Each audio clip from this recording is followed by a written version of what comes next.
Bonjour tout le monde et bienvenue sur Légende. Émission aujourd'hui exceptionnelle sur le thème du vieillissement. Avoir un animal de compagnie peut augmenter son espérance de vie. Grand classique aussi, ouais. C'est vrai ? Il y a beaucoup de chiffres dans ce sens-là. Vous pouvez bientôt, peut-être, inverser et être capable de rajeunir. Alors oui, c'est vrai. On peut même rendre des cellules immortelles. Et vous avez Brian Johnson. C'est un homme qui se fait des transfusions sanguines de son fils de 19 ans. Et c'est pour moi profondément choquant de prendre le sang comme ça. Les célibataires meurent plus jeunes que les gens qui sont en couple. Attention, vous allez changer la vie de beaucoup de gens si vous dites quelque chose. Est-ce que c'est vrai ? Ouais. C'est vrai ? Ouais. Bonjour tout le monde et bienvenue sur Légende. Émission aujourd'hui exceptionnelle sur le thème du vieillissement. On a un docteur et chercheur spécialisé dans le vieillissement du corps humain qui s'appelle Christophe de Gégère, qui est notre invité aujourd'hui, qui a fait des recherches d'ailleurs sur comment essayer de vivre même peut-être 20 ans de plus. Il a sorti un livre où il parle peut-être même un jour de pouvoir vivre jusqu'à 150 ans. On va aborder le sujet. Est-ce qu'on arrivera à vivre jusqu'à 150 ans en bonne santé ? En tout cas, on va aborder tous les sujets, surtout notamment sur les facteurs principaux qui accélère le vieillissement du corps humain, comment essayer de le ralentir aussi, comment essayer de ralentir tous ces facteurs qui accélèrent le vieillissement, comment vivre vieux finalement, en bonne santé. On va aborder tous ces sujets-là. En tout cas, merci d'être de plus en plus nombreux à nous suivre sur Légende. Abonnez-vous à notre chaîne YouTube si vous voulez bien. Vous êtes quasiment 150 000 à 200 000 à nous rejoindre chaque mois. Donc n'hésitez pas à vous abonner en 2 secondes avant de commencer, à liker la vidéo, à mettre la petite cloche aussi pour être au courant des prochaines sorties tous les mercredis, vendredis et dimanches. On vous met 3 interviews au documentaire. Vous pouvez mettre aussi en commentaire de la vidéo, vous pouvez mettre vos questions que vous avez envie de poser au docteur de Gégère, puisqu'on fera probablement plusieurs émissions avec lui. C'est un sujet qui est hyper intéressant, vous allez voir. Donc n'hésitez pas à mettre des questions au fur et à mesure. Et comme ça, on les gardera aussi pour les prochains épisodes. Et on est en podcast audio sur Spotify, sur Deezer, sur Apple Podcast ou Amazon Podcast. On vous met le son des émissions, comme ça vous pouvez nous suivre. Quand vous êtes sur la route, dans un trajet, en train de faire du sport aussi, si vous nous suivez en courant, vous pouvez nous écouter un peu de partout. En tout cas, merci d'être de plus en plus nombreux. Et c'est parti avec Christophe de Gégère sur Légende. On y va. Bonjour à tous. Je suis donc Christophe de Gégère, je suis médecin, je suis gérontologue, physiologiste spécialisé dans l'étude de la sénescence humaine, c'est-à-dire du vieillissement. Et j'ai consacré ma vie à ce sujet-là afin que nous puissions être les plus nombreux possibles pour bien vieillir le plus longtemps possible, rester actif, aimer, créer. Eh ben voilà, vous pouvez clapper. Monsieur Allons-y. De Gégère. Et on y va, je vous reprends le clap. Bienvenue Christophe. Merci de venir jusqu'à nous. C'est un sujet très intéressant, le vieillissement. Ça nous, je pense, parle à tous. On est 70 millions de Français. Je pense que tous ceux qui ont plus de 6 ans s'y intéressent. Non, mais je pense que c'est un sujet qui intéresse vraiment un grand nombre d'entre nous, puisqu'on a envie de savoir comment mieux vieillir, comment vieillir et grandir en bonne santé. On va parler de la sénescence dans un instant. On va parler de votre parcours aussi. Comment est-ce que vous êtes retrouvé à faire des études, à partir sur le vieillissement. Vous êtes docteur, chercheur. En tout cas, voilà, on racontera un petit peu votre parcours complet. Il y a plein de sujets à aborder aujourd'hui. Vous avez sorti un livre aussi qui s'appelait « Bien vieillir sans médicaments dès 40 ans ». Il y a plein de choses à faire, mais c'est pas forcément dès 40 ans. À partir de quand on commence à vieillir ? On parlait de sénescence, c'est-à-dire le vieillissement. On va vulgariser ça, vous nous l'expliquerez mieux tout à l'heure. À partir de quand on commence à vieillir ? Alors, juste un petit mot, je reviens en arrière sur ce que vous avez dit.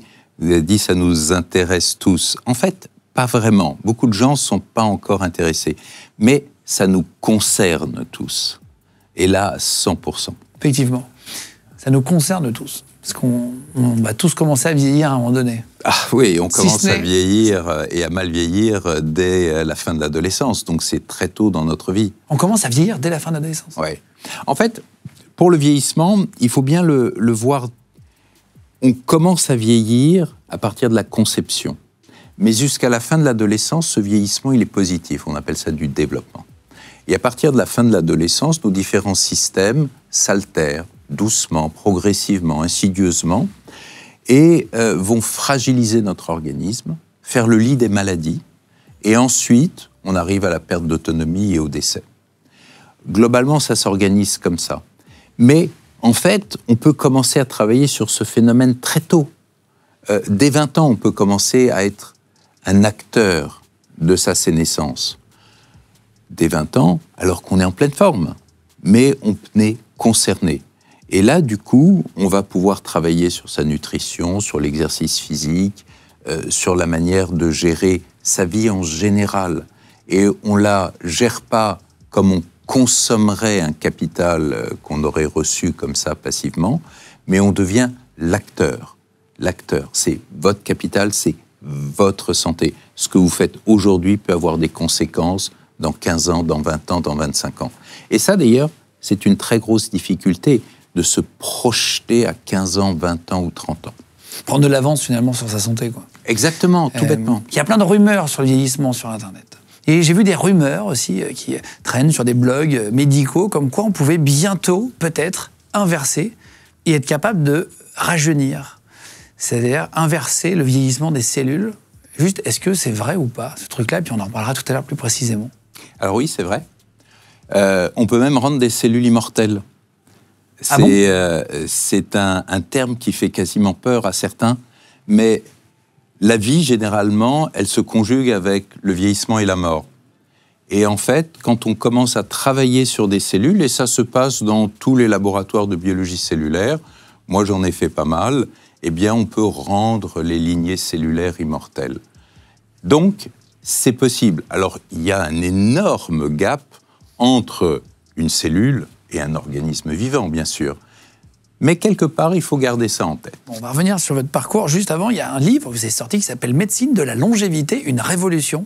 Et si vivre jusqu'à 150 ans en bonne santé devenait la norme, c'est ce qui a marqué. C'est chez Très Daniel. Voilà, je vous mets directement le lien sous la vidéo, dans la description YouTube et dans la description des plateformes de podcast audio. Hein. Voilà, Dr Christophe de Gégère. Ça se dit de Gégère. Hein. De Gégère. On va aborder, premier sujet, juste, est-ce que vous pouvez bien expliquer ce que c'est que la sénescence? Alors c'est très simple. En fait, quand on parle de vieillissement, ça recoupe des tas de phénomènes différents. Le vieillissement, il va commencer dès la conception.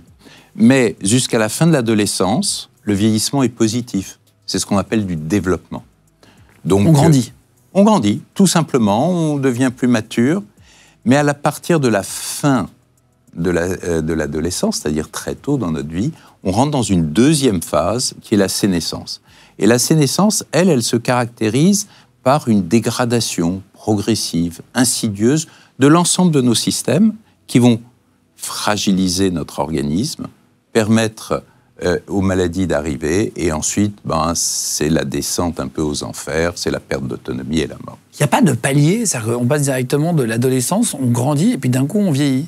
Alors, c'est compliqué de dire qu'il y a des paliers. Pourquoi? Parce qu'en fait, tous nos systèmes réagissent différemment. Il y a certains systèmes qui commencent à se dégrader dès 16 ans, et il y en a d'autres qui restent assez opérationnels jusqu'à 25 ans. Donc, on parle de moyenne. Hein, quand on dit fin de l'adolescence, en gros, c'est des moyennes. Et puis, il y a de grosses différences entre les individus. N'oublions jamais ça. Il y a des gens qui ont plus de chance, liées à leur environnement, à leur génétique, à leur mode de vie. Et puis, il y a des gens qui brûlent la bougie des deux côtés. Hein. C'est la génétique ou c'est le mode de vie qui vraiment accélère le vieillissement? Alors, l'accélération du vieillissement, c'est vraiment le mode de vie. Hein. Alors, au départ, il y a 30 ans, on disait que tout est génétique. Quoi que tu fasses, génétique. Donc, tu ne pourras pas sortir de tes rails. Et en fait, au fur et à mesure que les années passent et que les recherches scientifiques se font, la part du génétique décroît. Et actuellement, on est en gros à 20%. Ça met en évidence... Pas grand-chose. Ouais, ça met en évidence l'importance de ce que nous faisons. En fait, on a un capital santé. Et ce capital santé, c'est à nous de le gérer. Alors, de par nos gènes, il peut être plus ou moins élevé. Mais ensuite, c'est nous qui le gérons. C'est un petit peu comme... j'aime bien l'image, quand les gens arrivent à 18 ans, souvent les parents leur donnent leur livret d'épargne. C'est une sorte de capital. Certains vont le manger en 6 mois et d'autres vont commencer quelque chose.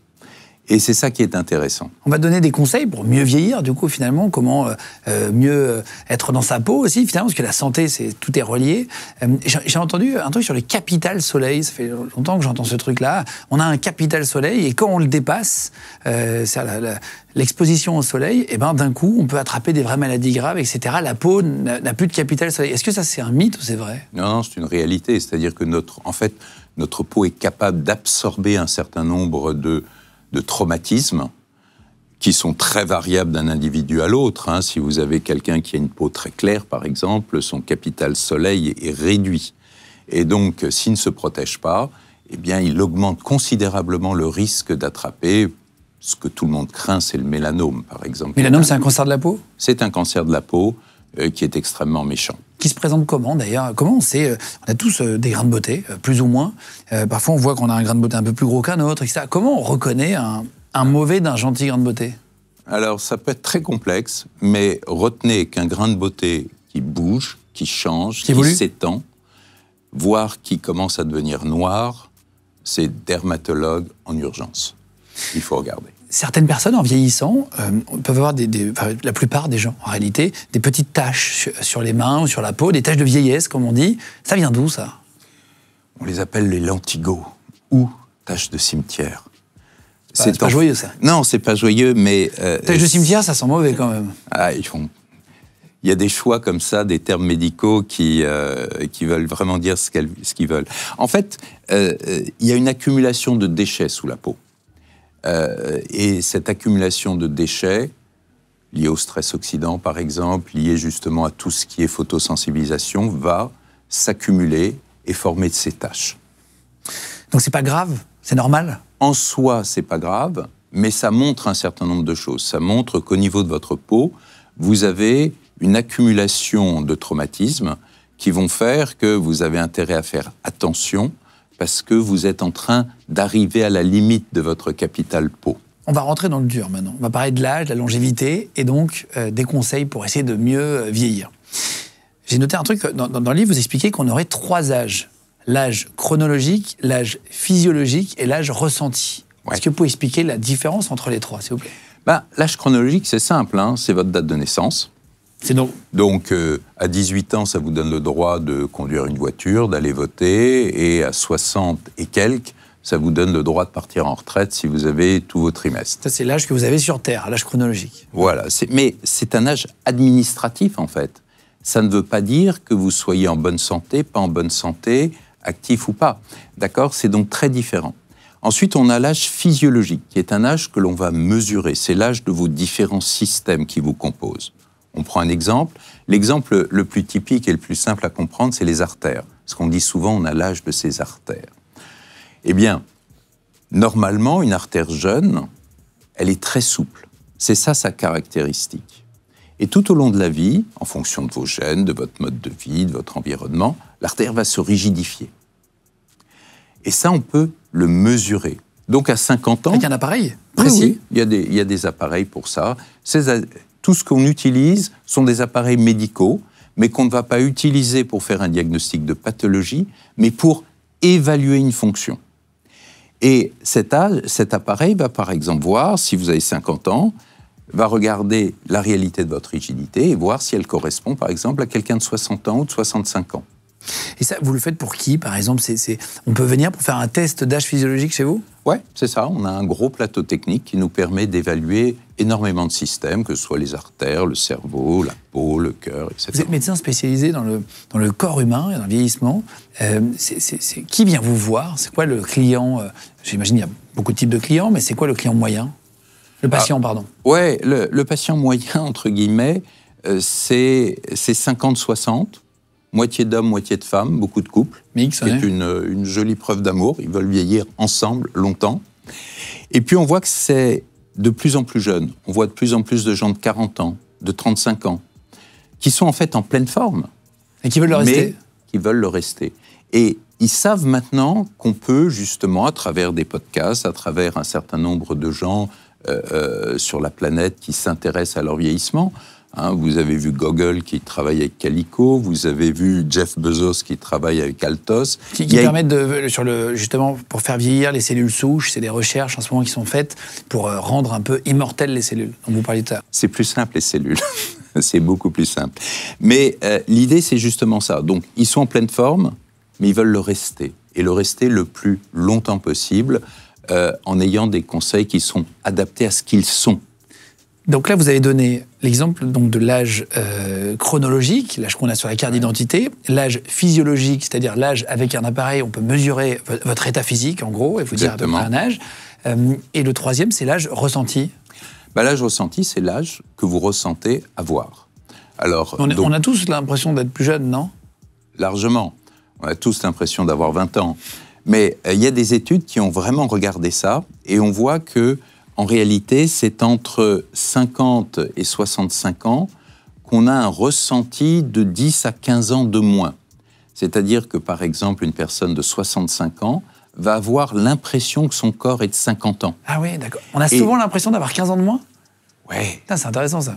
Et donc, du coup, comme vous avez 15 ans de moins, vous dites « mais je suis en pleine forme, tout va bien, donc j'ai pas besoin de m'occuper de moi ».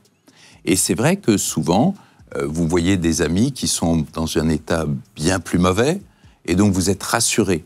Alors qu'au contraire, il faut continuer à s'occuper de vous. Vous avez déjà vu des gens de 75 ans qui sont en retraite, mais tellement bien entretenir leur corps, faire du sport, pas fumer, peu boire, en tout cas, peut-être pas, mais en tout cas raisonnablement, avoir un âge biologique de 40, 45 ans? Non. Genre bien vieillir, vraiment? Non, pas à ce point-là. Non, généralement, quand les gens se prennent bien en main, se gèrent bien, se connaissent bien, ils ont peut-être leur âge chronologique. Parce qu'en fait, l'âge physiologique est au-dessus, la plupart du temps, est au-dessus de votre âge. On est plus vieux que notre âge. Souvent, très souvent. C'est quoi le meilleur âge pour le corps, en fait, quand vous regardez vos patients, vous qui avez quand même du recul, une carrière aujourd'hui? C'est quoi le meilleur âge où on est le mieux dans sa peau? Si on pouvait s'arrêter avec un bouton sur un vieillissement sur une année, ça serait quoi? C'est très différent parce que, en fait, purement physiologiquement, ça serait autour entre 20 et 25. Mais il y a le cerveau, il y a ce côté maturité qu'on n'a pas à 20 ans. En fait, les plus belles années de notre vie, quelque part, c'est 30-50. Parce que 20-30, on a de telles réserves qu'on ne ressent pas de différence, mais on commence à connaître un petit peu la vie, on commence à avoir des expériences. Et c'est 30-50 où, au fond, on n'est pas malade la plupart du temps, mais entre la famille et le boulot, il y a un hold-up de 20 ans. Ces 20 ans disparaissent et on se retrouve à 50. Et 50, c'est le début de plein de changements à l'intérieur de notre corps. Le début des emmerdes, en fait? C'est le début des emmerdes, mais pas forcément qui s'expriment. On n'est pas forcément malade. C'est les maladies qui vont se mettre en place entre 50 et 60. Elles se mettent en place, mais ne se voient pas. Elles vont s'exprimer entre 60 et 70 et se compliquer au-delà de 70. Donc, il y a un timing là qui est important. Et chez les femmes, 50 ans, c'est la ménopause. Et là, tout est accéléré.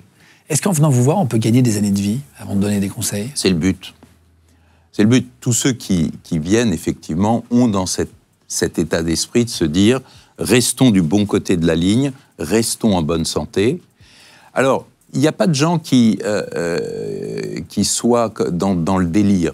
Les gens que nous voyons, c'est toujours des gens qui sont très carrés, soit des collègues à moi, soit des ingénieurs, des gens qui ont une vie bien établie.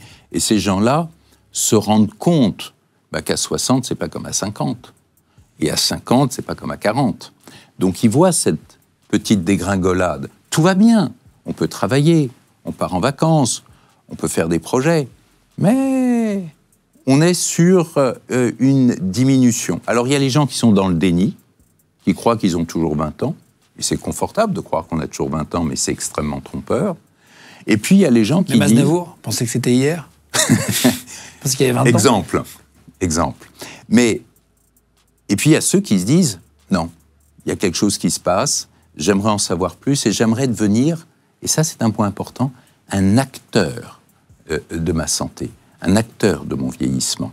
Ça, c'est fondamental. Il faut vouloir jouer là-dessus et donc être capable de s'investir là-dedans et de changer des choses. Il y a des gens vraiment de 50 ans qui ont l'impression encore d'avoir 20 ans, pas forcément 15 ans de moins, mais parfois 30 ans de moins.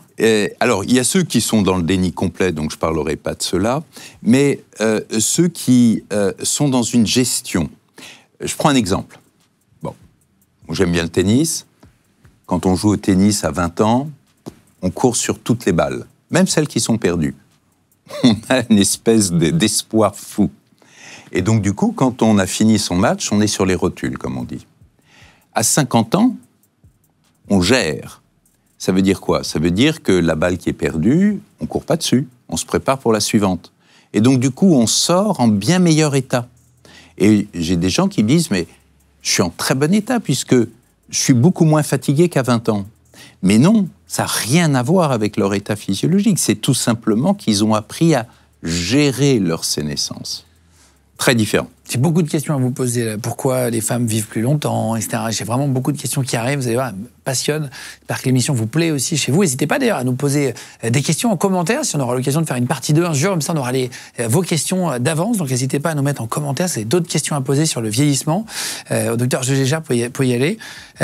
Juste, si on fait une consultation ensemble pour comprendre, après on va donner tous ces conseils-là.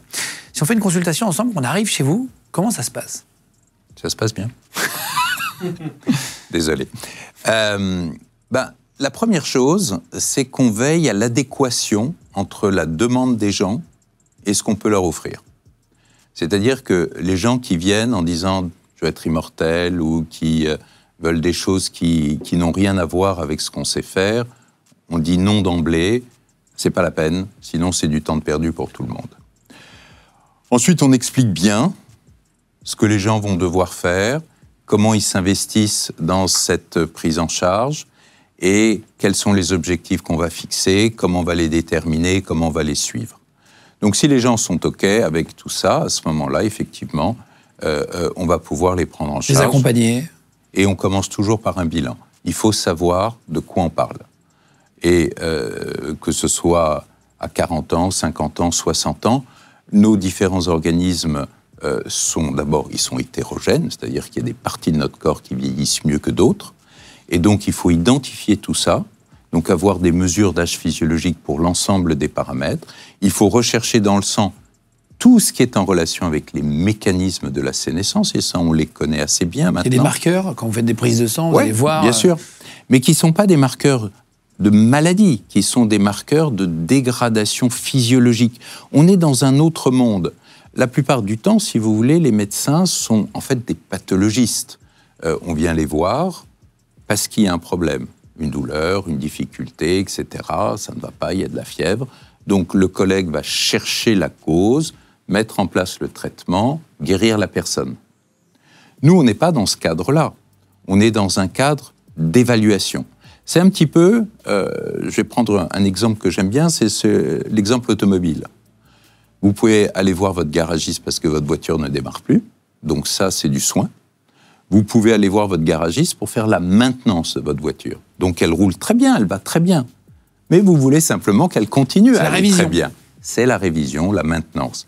Et c'est vraiment plutôt dans cet esprit-là que nous travaillons. Est-ce qu'on peut expliquer avant pourquoi on vieillit? En fait, ce qui se passe, je veux qu'on parle des télomères avant de continuer, si vous voulez bien. Au bout de l'ADN, il y a les télomères, c'est une sorte c'est le petit capuchon en fait qu'il y a au-dessus de l'ADN. J'essaie de le décrire un peu de manière très simple. Il y a un capuchon qui a une certaine taille quand vous êtes jeune et qui petit à petit va se rétrécir. Si j'ai bien compris, vous me direz après, j'ai l'impression que j'ai entendu que les cellules se dupliquaient par cet endroit et plus le télomère était court, plus dans la duplication des cellules, il y a des erreurs. Une erreur peut donner un cancer, par exemple. Par exemple. Maladie. Est-ce que c'est à peu près ça? Alors, les télomères, d'abord, c'est le prix Nobel du professeur Blackburn. Je veux dire, c'est de la science dure. C'est pas de l'interprétation, c'est pas des chimères. C'est physiquement visible. Hein. Enfin, voilà. Ah, c'est physiquement visible quand vous avez les moyens de le voir, parce qu'on est dans le très petit. Hein. Donc, on a des chromosomes. Chaque chromosome est protégé à son bout par un télomère, qui est une petite capsule de matériel génétique inerte. C'est une vraie protection. Et à chaque fois que la cellule se divise, il y a un petit bout qui manque, qui disparaît, et qui n'est que partiellement réparé. Et au bout d'un certain temps, il n'y a plus de télomère. Et donc, du coup, c'est le capital génétique de la cellule qui est atteint. Et alors là, la cellule, elle sent qu'il y a un truc qui ne va pas, elle commence à dysfonctionner, et il y a deux possibilités pour elle. Soit elle rentre dans ce qu'on appelle, nous, techniquement, l'apoptose, c'est-à-dire le suicide cellulaire. Elle dit « je suis plus capable », pof, je baisse le rideau, terminé. Ou alors, malheureusement, la deuxième possibilité, c'est le cancer. Donc elle se transforme, et à ce moment-là, quand elle devient cancéreuse, d'ailleurs c'est intéressant, la première chose qu'elle fait, c'est qu'elle réaugmente la longueur de ses télomères, c'est-à-dire qu'elle stimule des enzymes qui sont à l'intérieur de la cellule qu'on appelle des télomérases, et tout de suite, tac, ça remonte à 100%.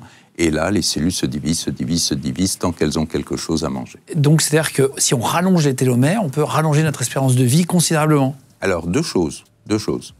Première chose, la longueur de vos télomères, quelque part, a à voir avec votre longévité, au temps T. C'est-à-dire qu'on peut mesurer, là, maintenant, chez vous, la longueur de vos télomères et avoir une idée de la longévité théorique qui me reste. Qui vous reste. Vous l'avez fait chez vous? Ouais. Et alors? Moi, c'est très moyen. C'est flippant? Ouais. Non, c'est pas flippant. Ce qui est intéressant, c'est que tout ce qu'on mesure, on peut travailler dessus. Donc, même si on a des télomères courts, on se dit, bon, bah ouais, j'aurais préféré qu'ils soient longs. Ils sont courts, donc je vais mettre en place toute une stratégie pour les réallonger. Et ensuite, on vérifie 1 an, on voit si on est bon, pas bon. On peut les rallonger? Oui, on peut les rallonger. Comment? Alors, il y a énormément de petites choses très simples. Très simple. Elizabeth Blackburn, par exemple, elle insiste beaucoup sur tout ce qui est lutte contre le stress et donc tout ce qui est relaxation, méditation. Si vous... Oui, le bien-être. Ça va, si vous voulez. Tout ce qui est stress, tout ce que nous vivons au quotidien, ne va pas dans le bon sens en termes de longévité, ça nous abîme. Alors c'est marrant parce qu'on nous a dit le contraire. Un nutritionniste qui est venu il n'y a pas longtemps nous disait que le stress, le bon stress, le stress au travail, quand on a une ambition, un truc, on a un but, pouvait parfois être porteur au contraire. Oui, pourquoi? Parce que il a tout à fait raison, mais comme d'habitude, il y a un problème de sémantique. Le bon stress, c'est en fait de la motivation. Hein? C'est aller vers un objectif, avoir envie de se battre pour cet objectif. Le stress classique, il se définit très bien, c'est vos taux de cortisol qui vont monter, dépasser certains niveaux. Le cortisol, c'est l'hormone du stress. Et là, effectivement, c'est pas bon parce que ça va arriver exactement à l'inverse, c'est-à-dire que ça va détruire votre organisme. Et ça va, par exemple, jouer sur la longueur de vos télomères. Parce que vous me parlez de télomères, mécanisme de la sénescence, vous avez raison, sauf qu'il y en a plein d'autres qu'on évoquera certainement. Comment on se fait mesurer le télomère? On va où pour se faire... Non mais c'est vrai, c'est une question, c'est très intéressant que vous en parlez, mais où est-ce qu'on va quand on est chez soi, qu'on regarde l'émission et qu'on a envie de se faire mesurer le télomère? C'est compliqué comme ça, hein. Il faut forcément... on ne va pas au laboratoire de biologie du coin? Ça marche pas? Non, ça marche pas. C'est quelque chose de très spécifique. Il y a quelques centres au monde qui font ça très bien. Ah, il y en a très peu, du coup. Oui, il y en a très peu qui le font en industriel, c'est-à-dire qu'ils ne font que ça.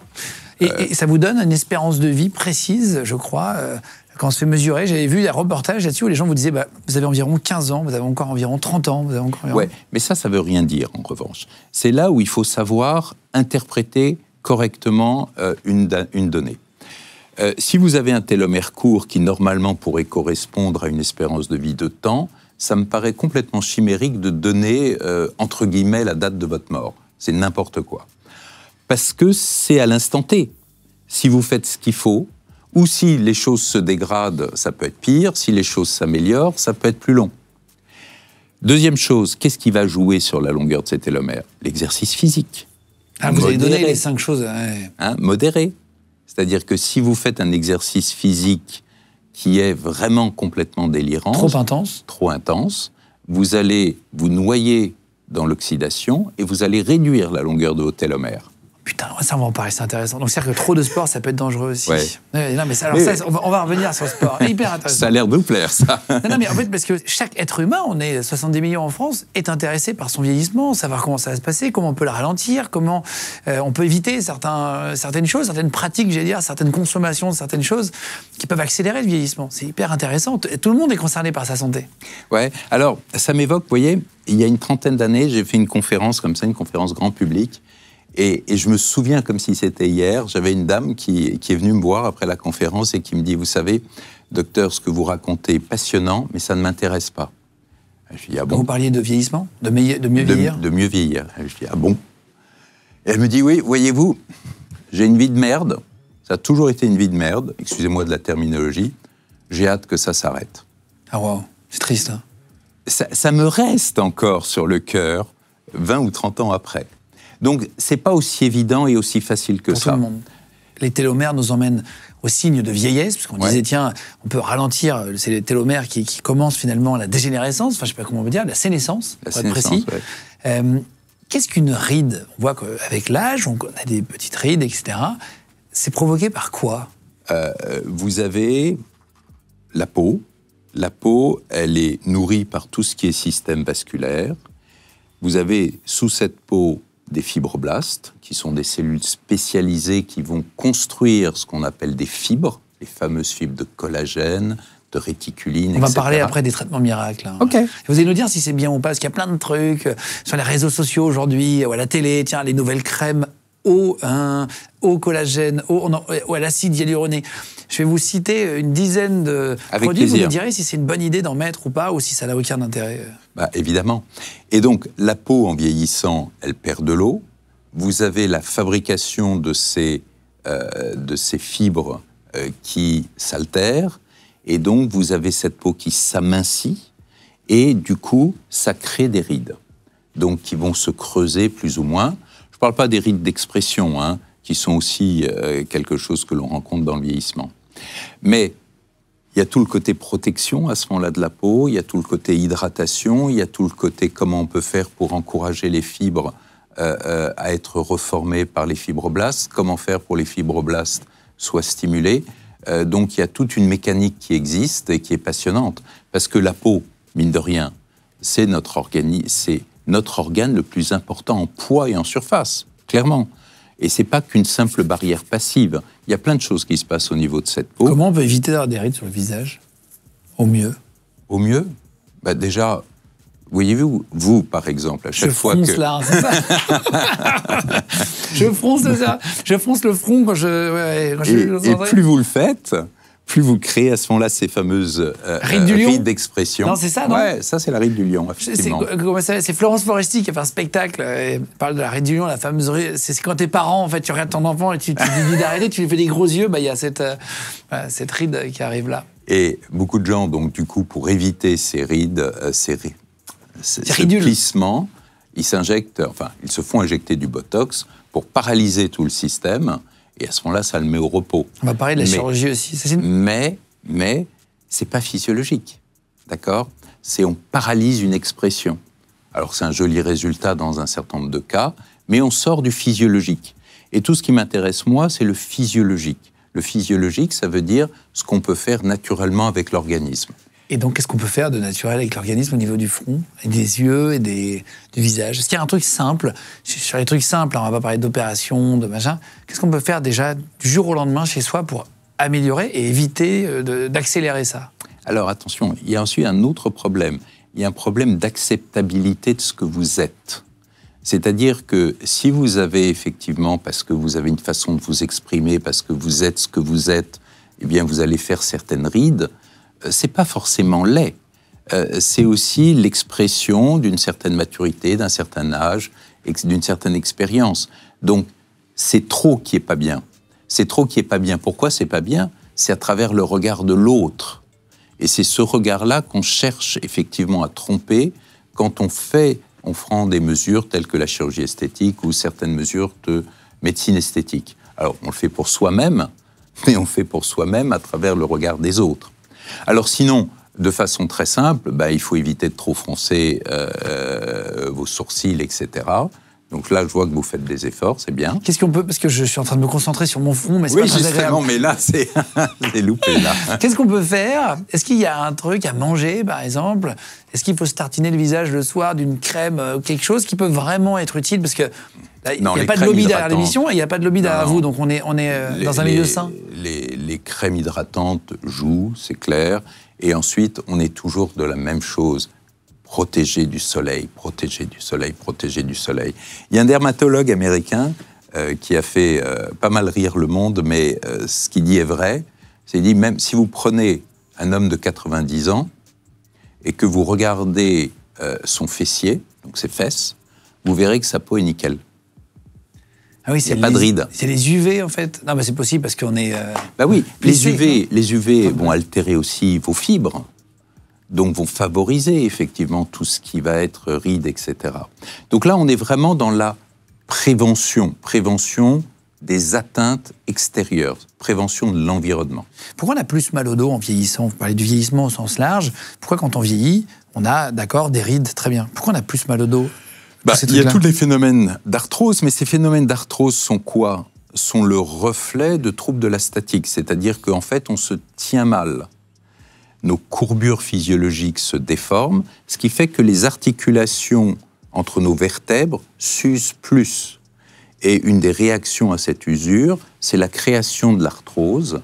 Et à ce moment-là, vous avez des douleurs. Par exemple, on entend moins bien. J'ai noté un peu tous les signes qu'on peut avoir avec le vieillissement. On entend moins bien. C'est toujours pareil, c'est les cellules, à cause des télomères, qui se dupliquent un peu moins bien. C'est pas que les télomères. Les télomères, c'est un des mécanismes. Mais le mécanisme sur lequel on peut jouer le plus simplement, vous, comme moi, comme tous ceux qui sont autour de nous et ceux qui nous regardent, c'est les sucres. Les sucres mènent à la glycation. Et la glycation est un des mécanismes importants de la sénescence. N'oubliez pas que la glycation, quand elle est à ses extrêmes, c'est le diabète. D'accord? Et on sait tous qu'un sujet diabétique va avoir plus de difficultés, va aller plus facilement dans toutes sortes de maladies qu'un sujet non diabétique. Est-ce qu'on vieillit tous vraiment différemment?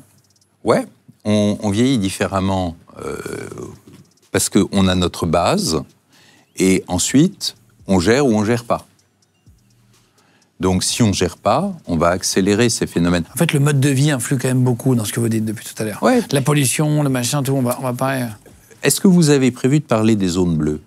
Non, mais je ne sais pas ce que c'est. Est-ce qu'on peut en parler? Bien sûr. Les zones bleues sont des zones, comme Okinawa au Japon, mais aussi en Sardaigne. C'est des zones de notre planète où il y a plus de centenaires que dans les autres parties du monde. Donc on appelle ça des zones bleues. Et il y a plus de super centenaires, j'ai vu. Donc c'est à partir de 110 ans. 110 ans. En Guadeloupe, en Martinique. Dans certaines zones. Dans certaines zones, oui. Ouais.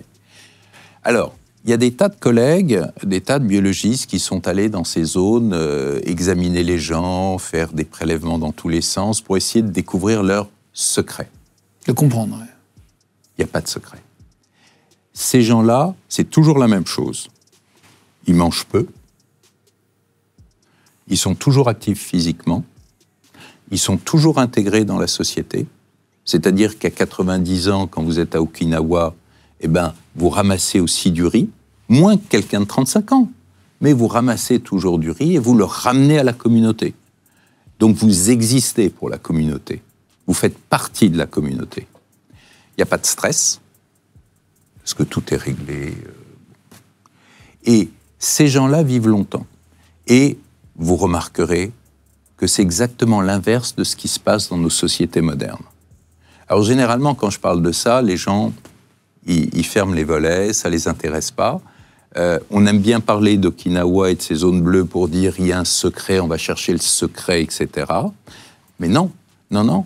Notre mode de vie, tel qu'il existe actuellement, est délétère pour nos systèmes physiologiques.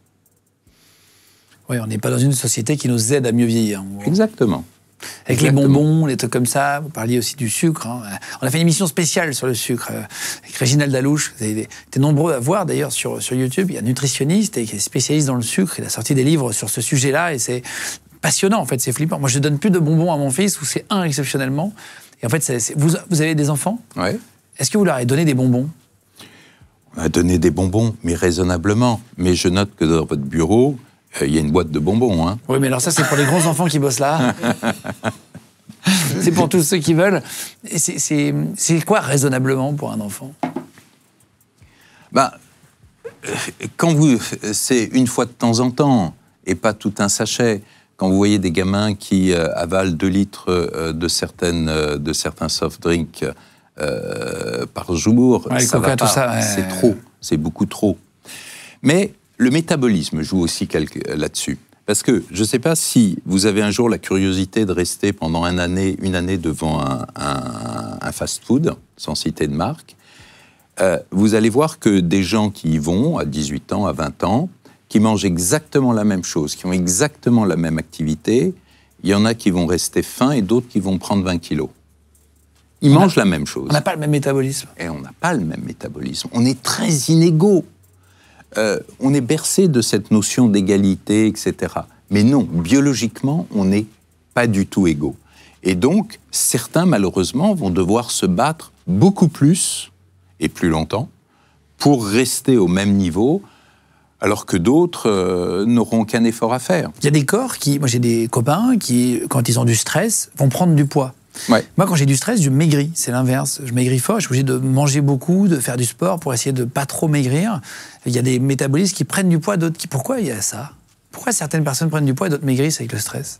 Alors, ce qui se passe, c'est qu'il y a un équilibre. Qu'est-ce que c'est que le stress? Le stress, c'est quelque chose qui va nous préparer à régler le danger.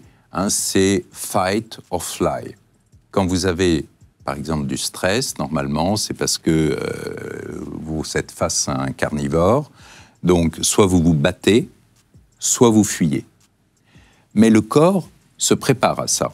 Donc, dès que vous voyez le danger, à ce moment-là, votre taux de cortisol va monter en flèche. Le taux de cortisol va permettre effectivement à votre sucre de monter en flèche. Si, par exemple, vous ne partez pas en faisant un 100 mètres, eh bien, à ce moment-là, ce sucre n'est pas métabolisé, n'est pas utilisé. Il reste et tourne dans votre corps et favorise la glycation. Alors évidemment, vous imaginez dans les entreprises ou dans les bureaux, si vous avez un stress avec un supérieur, votre taux de cortisol monte, mais vous ne pouvez pas ni lui mettre votre poing dans la figure, ni faire un 200 mètres en courant. Ça sera mal vécu. Donc, en fait, vous gardez tout ça, et à ce moment-là, vous prenez du poids. Ou alors, vous basculez sur le système, ce qu'on appelle sympathique, et à ce moment-là, tout votre système fonctionne plus rapidement, et du coup, donc vous n'êtes plus cortisol dépendant, mais vous avez un autre système qui se met en marche, et à ce moment-là, vous utilisez tous vos réserves. On consomme notre sucre. Ouais. Après vos sucres, vous consommez votre graisse. Il vaut C'est mieux pour ça ça, que vous du coup maîtrisez. Ça serait mieux. Ça serait mieux intrinsèquement. Sauf que votre tension artérielle monte, votre cœur s'accélère, et ensuite, on ne sait pas trop. Je vais vous donner les rumeurs sur la longévité. Allez-y. Comment mieux vieillir? J'ai cherché sur Internet, vous allez me dire si ça marche ou pas, ou donner un peu de nuance, ce qui est pas mal en ce moment. Le jeûne intermittent peut faire vivre plus vieux. Alors, on approfondira les sujets, mais... Ouais. C'est compliqué de rassembler ces deux notions. Si vous faites du jeûne intermittent, en fait, vous mangez moins. Et c'est le gros problème de notre société. On mange trop et trop sucré.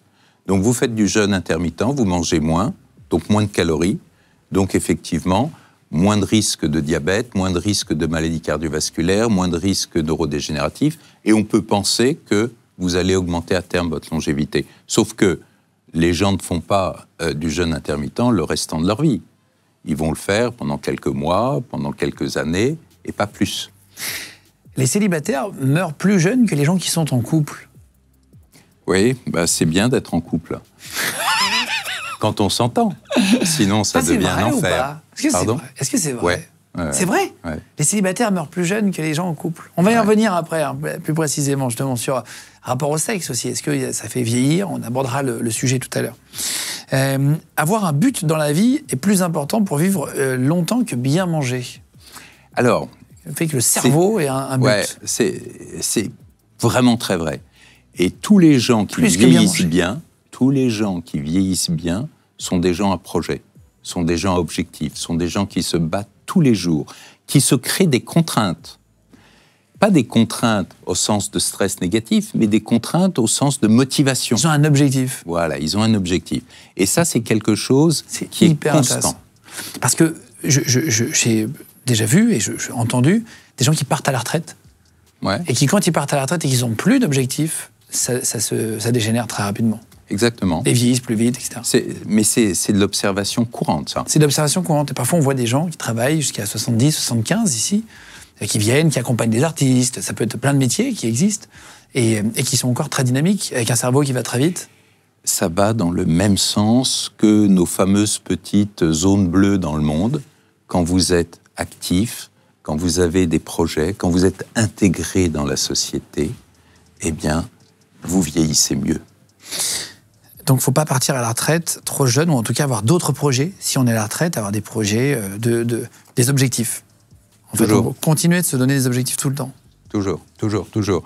Moi, ça a été un des grands drames là, de ma femme, il y a peut-être un an, parce qu'elle me regarde comme ça un jour, et elle me dit « Ah, Christophe, je viens de comprendre quelque chose. C'est que tu prendras jamais ta retraite. »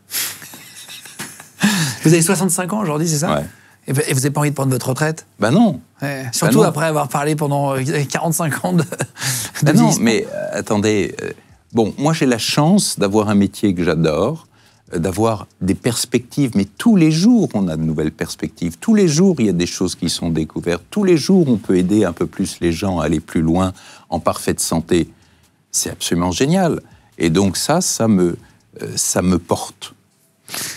Avoir un animal de compagnie peut augmenter son espérance de vie. Grand classique aussi, oui. C'est vrai? Il y a beaucoup de chiffres dans ce sens-là.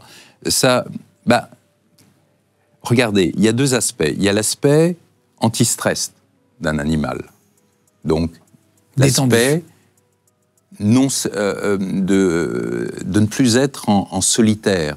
Vous pouvez parler à un animal, vous pouvez sortir un animal. Et à travers sortir l'animal, vous faites un peu d'exercice.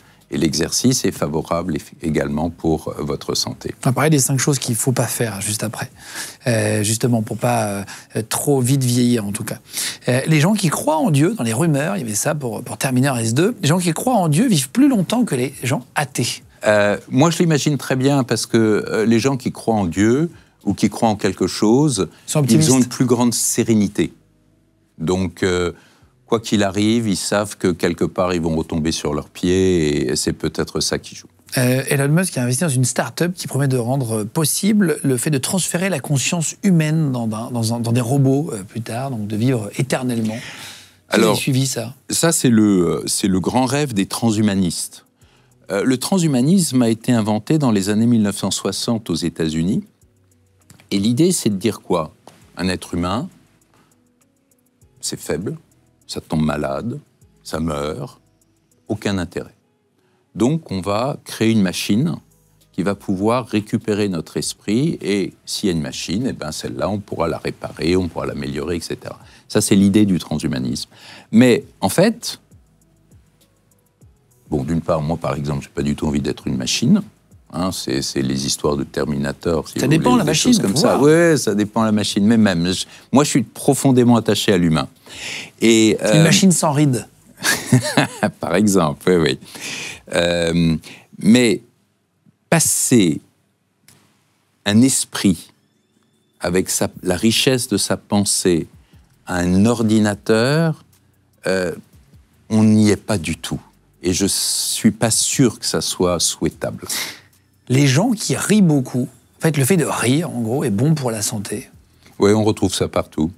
C'est la détente. J'ai vu sur Internet. Est-ce que c'est vrai ça? Parce que on sent que ça fait du bien à notre corps quand on se marre. Bien sûr. C'est jouer contre le stress. Ça baisse votre cortisol. Le cortisol est notre ennemi. Donc, il faut être en couple. Et rire beaucoup. Bien s'entendre. Bien s'entendre, on pourra vivre plus vieux. Exactement. Et en plus, chacun s'occupe de l'autre. C'est vraiment très constructif, un couple, s'il marche. Est-ce que les gens plus riches vivent plus vieux? Non. Non, ça n'a rien à voir. Alors, ce qui est amusant, c'est que les gens riches de la nouvelle génération, eux, s'intéressent beaucoup à leur santé.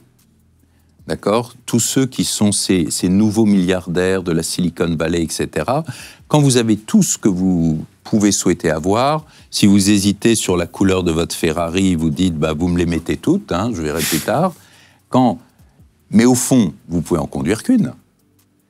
Vous pouvez avoir 46 demeures, mais vous ne pouvez dormir que dans une. Mais, du coup, se dire, oui, mais tomber malade. Regardez le fondateur d'Apple. Il est mort jeune de son cancer du pancréas. Donc, ces gens... Steve Jobs. Ouais, Steve Jobs. Ces gens, si vous voulez, ils se disent, waouh, investissons un maximum dans ma santé.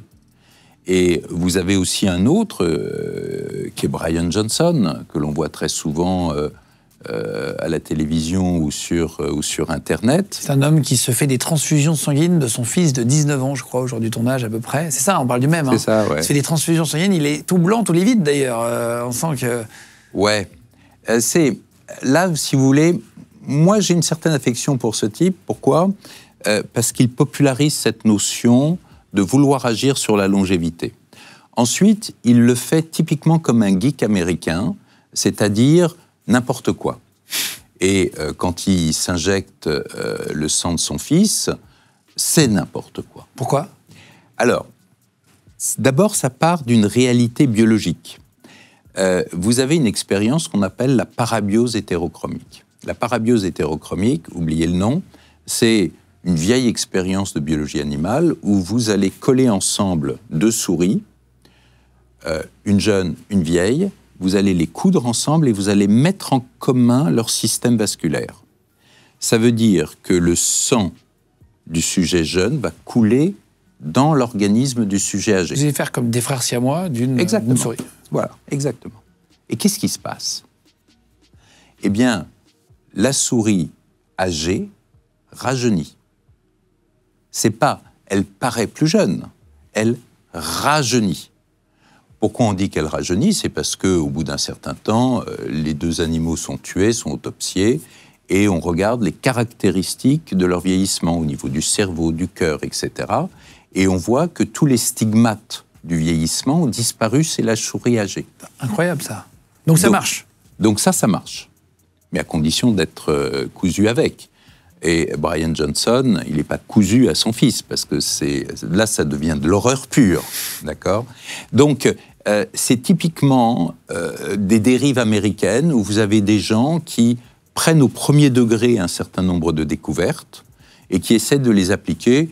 Et je suis intimement persuadé qu'il a essayé de faire ça 2 ou 3 fois, qu'il a fait du buzz avec ça, mais qu'il a bien sûr arrêté parce que ça n'a pas de sens. De quoi ? De transfuser tout le temps, ouais. Il faudrait qu'il le fasse tout le temps. Ouais, non, mais même d'avoir de temps en temps des transfusions de son fils ou de prendre du sang de son fils, ça n'a pas de sens. Pourquoi en soi ça n'a pas de sens ? C'est pas délirant éthiquement, puisque c'est le sang de son fils. S'il le prend pas, il l'achète pas à quelqu'un. C'est si son fils fait vivre plus longtemps son père, si ça lui change rien. Pour moi, on ne peut pas. Alors, je suis peut-être old school, hein, mais c'est pour moi profondément choquant de prendre le sang comme ça, si on est soi-même en bonne santé, de prendre le sang de son fils et éventuellement. Alors, oui, vous me direz non, ça altère pas la santé de son fils. Voilà, c'est ça le but. C'est surtout ça qui est important. Ouais. Donc, ok, bon. Moi, je ne suis pas candidat. On a trouvé un graphique qui montre l'évolution de l'espérance de vie. Vous allez voir, c'est intéressant quand même. On parle de la France, vraiment, c'est en France, là. En 2024, l'espérance de vie d'un homme était de 80 ans, 85 pour une femme. Regardez le graphique qui s'affiche à l'image. Et donc, vous voyez, en orange, vous avez les femmes, en bleu, vous avez les hommes. Et alors, ce qui est impressionnant, c'est qu'on voit qu'en 1740, l'espérance de vie moyenne était de 27 ans en France. 28 ans pour les femmes, ce qui est quand même... Vous imaginez ? C'est fou. C'est complètement fou. C'est fou de se dire, avant, 27 ans, c'était la fin de vie. Ouais.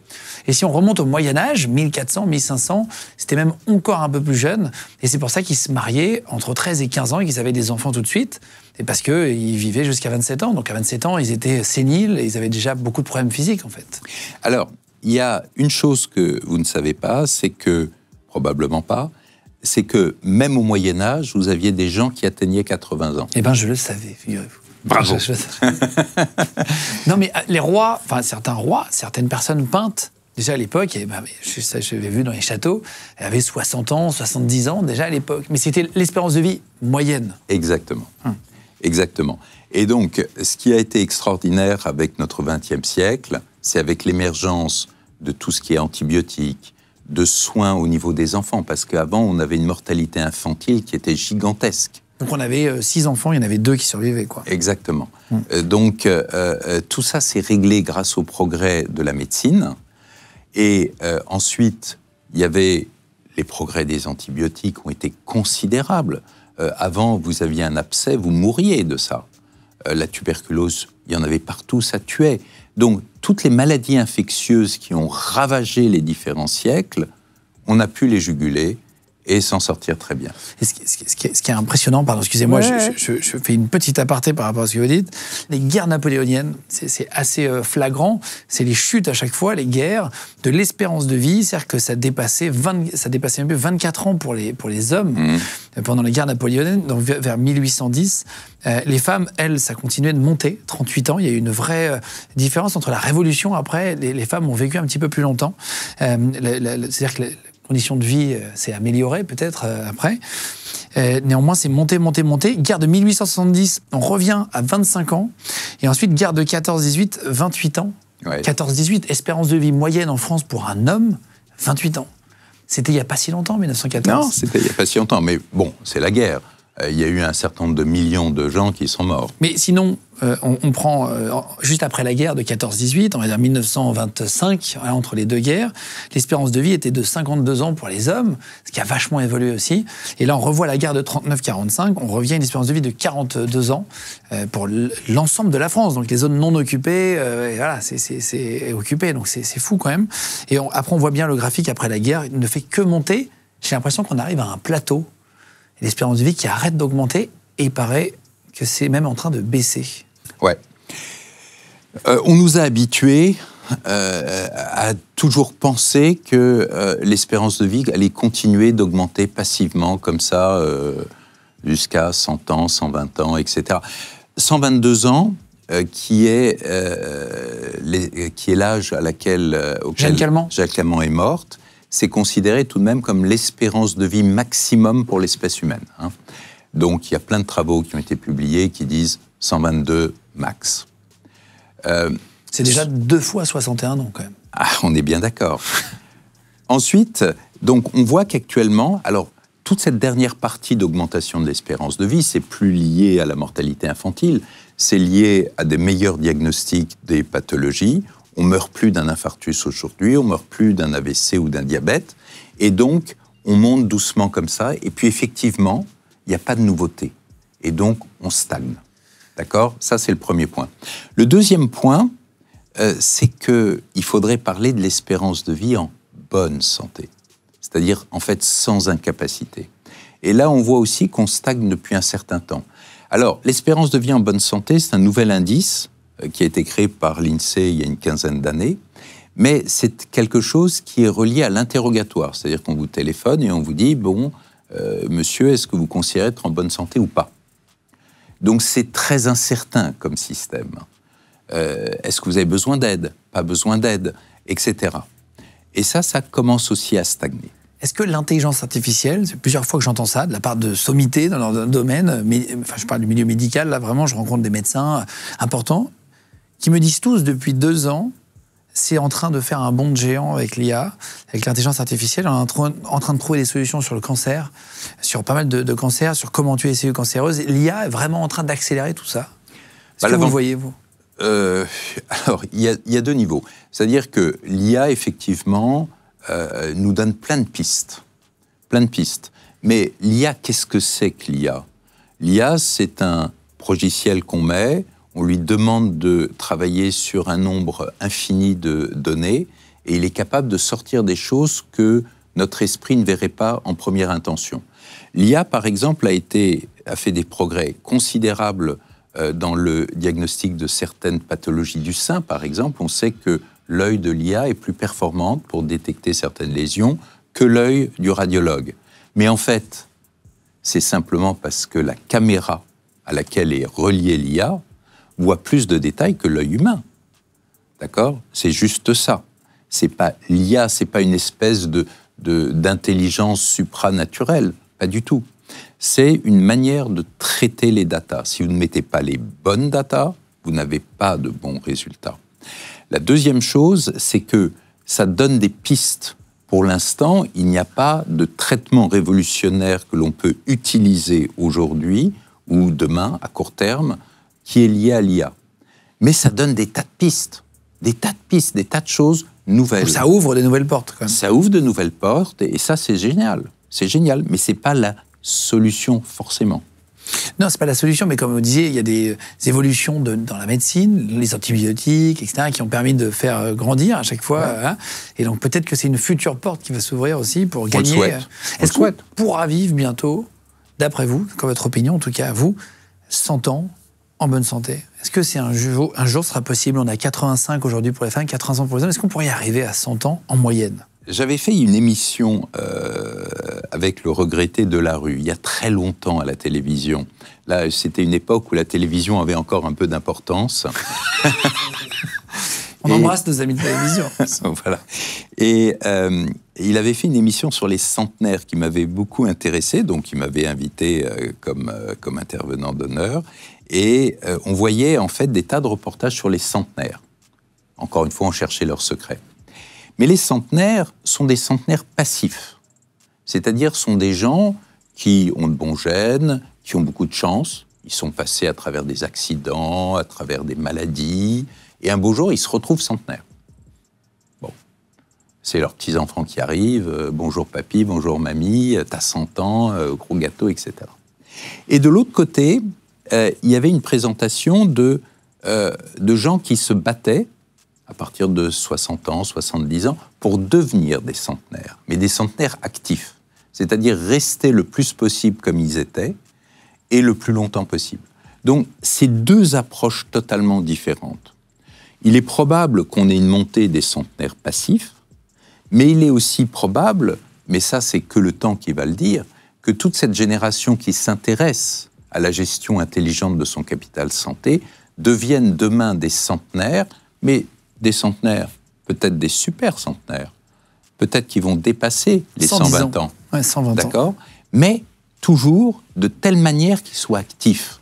Nos grands-parents, en tout cas pour ma génération, j'ai 39 ans, nos grands-parents mangeaient mieux.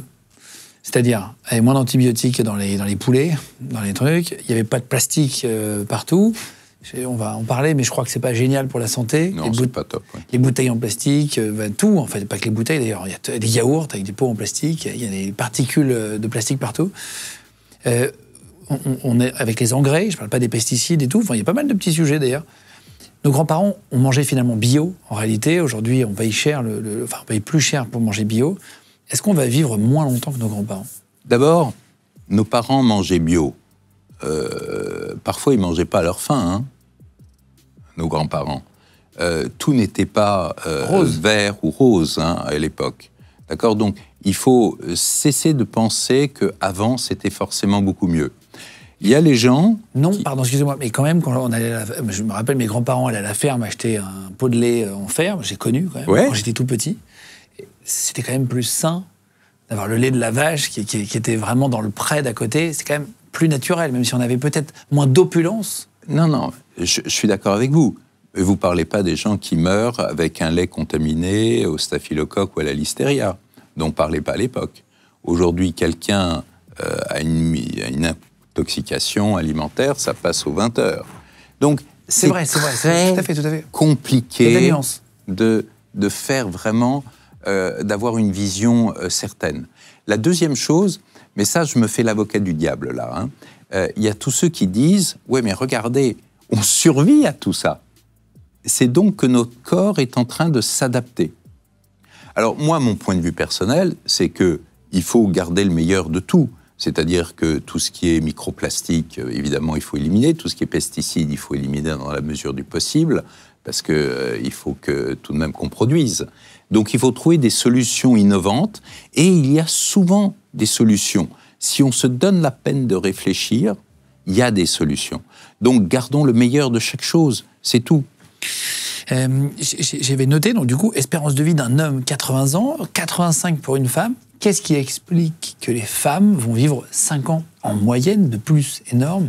Pourquoi une femme vit plus longtemps qu'un homme ? Alors la réponse classique, c'est que les hommes sont plus, victimes des toxiques.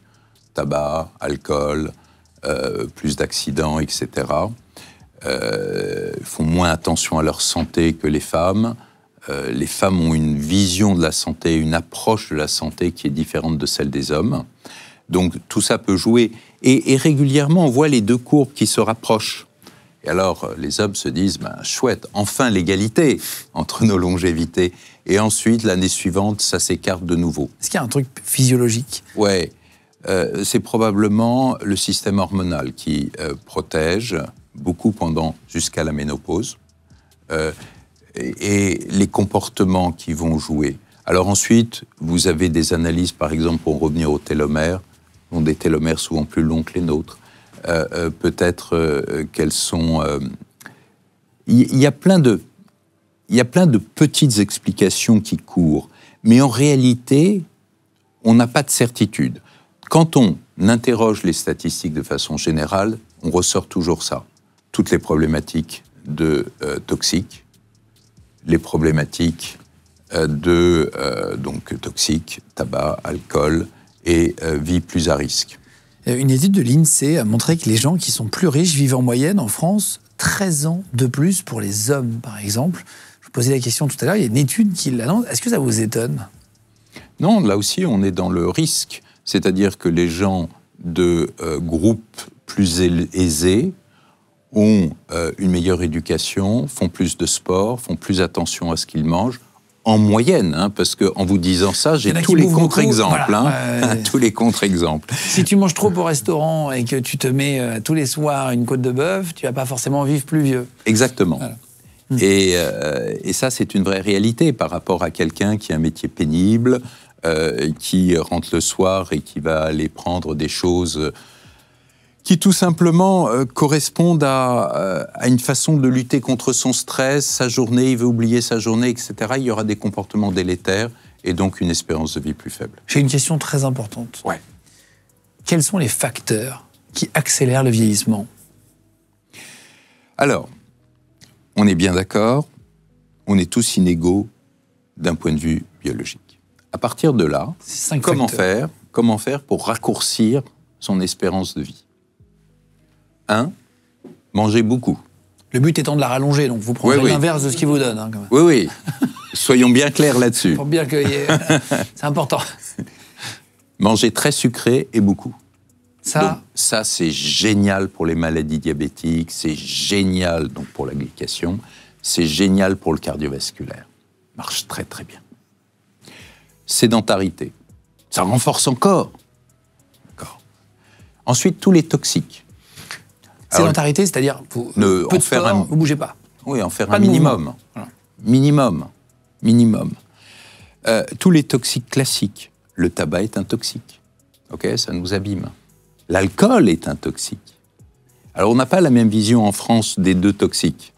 Parce qu'en France, souvent, l'alcool va avec côté festif. Mais l'alcool est un toxique, mais c'est aussi du sucre.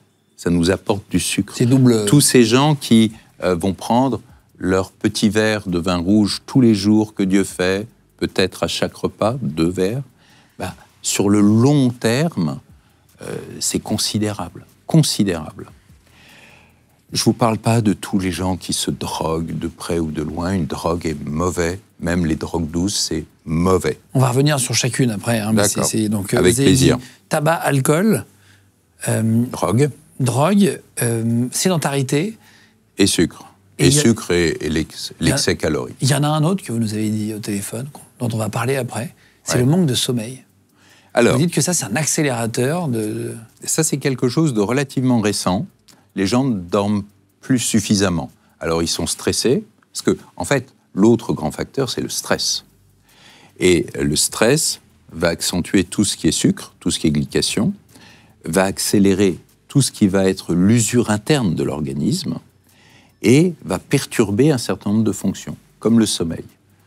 On dort moins, donc on répare moins.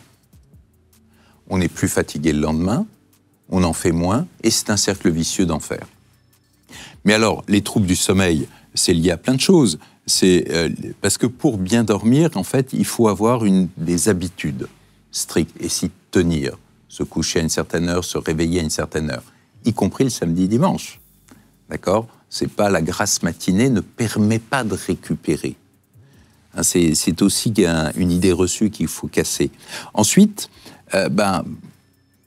il faut dormir dans un appartement, dans une chambre qui est vraiment sombre, c'est-à-dire que la lumière abîme la qualité du sommeil. Il ne faut pas être réveillé par du bruit, etc., etc. Il faut être avec une température qui soit raisonnable, 18 degrés. Ah, c'est froid, 18.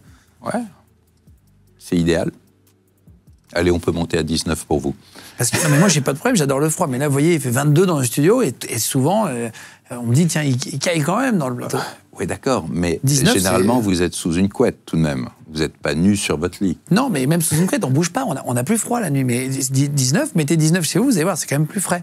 Moi j'aime bien, j'adore dormir dans le froid, mais je dors avec un bandeau souvent si je peux, et dans le noir total aussi, et parfois j'ai boule caisse. Tout ça, c'est des petites choses.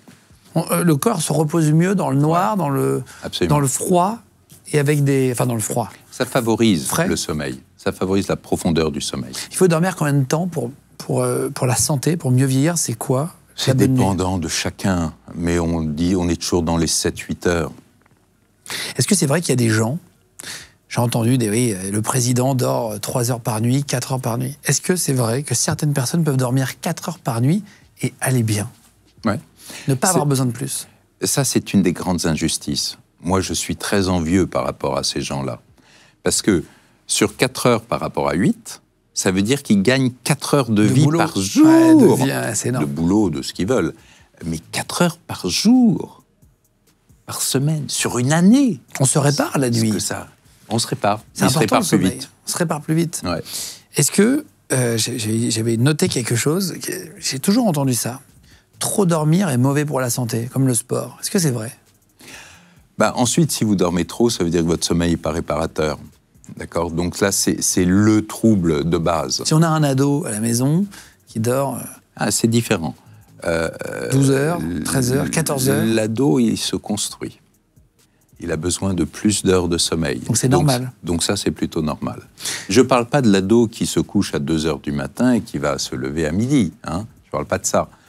Parce que du coup, c'est 10 heures, mais pendant ces 10 heures, qui sont d'un sommeil moins réparateur que s'il se couche plus tôt, il va se réparer quand même, il va se construire quand même. Est-ce qu'il faut dormir en couple ou est-ce qu'il faut faire chambre à part? C'est vachement personnel, ça, comme question. Ah oui, mais je ne vous demande pas vous. Est-ce que c'est mieux pour la santé de dormir seul? C'est mieux pour la santé de dormir à 2? Attention, vous allez changer la vie de beaucoup de gens si vous dites quelque chose. Dans un sens comme dans l'autre, d'ailleurs. Alors, s'il vous plaît, si vous êtes bien, changez pas vos habitudes. D'accord? Vous savez qu'il y a des gens, quand ils dorment ensemble, il y a des gens qui restent dans leur coin tranquille, il y a des gens qui bougent comme des malades et qui jouent sur le sommeil de l'autre. Quand vous avez quelqu'un qui, par exemple, ronfle et qui réveille son partenaire toutes les heures, toute la nuit, c'est pas bon. Ensuite, vous avez des gens qui dorment ensemble et qui sont dans un cocon de tendresse. C'est bon. Donc, il y a une chose, excusez-moi, parce que c'est assez important ce que je vais vous dire, me semble-t-il, par rapport à vos questions. Il faut vraiment considérer que la moyenne n'est pas votre solution. Toutes nos études, par exemple, moi je vois en médecine, on nous parle toujours de la moyenne, avec des écarts types. Mais on n'est pas dans un tronc commun. C'est-à-dire que certaines personnes... on n'est pas pareil. Ouais. Et quand on applique une moyenne à un individu donné, on peut se tromper de beaucoup. Et donc, toute la vision qui est la vision physiologiste est intéressante. Pourquoi? Parce qu'on ne va pas s'intéresser à la moyenne, mais on va s'intéresser à l'individu qui est en face de nous. Si vous prenez par exemple une grande avenue de Paris et que vous voyez défiler 1000 voitures et que vous allez prendre la moyenne, je dis n'importe quoi, des taux de compression dans les cylindres, vous allez avoir un chiffre, une moyenne, des écarts types, donc une courbe de Gauss. Mais si vous réglez ensuite toutes les voitures et tous les moteurs par rapport à cette moyenne, il y a des moteurs qui vont exploser et il y a des moteurs qui ne vont même pas démarrer.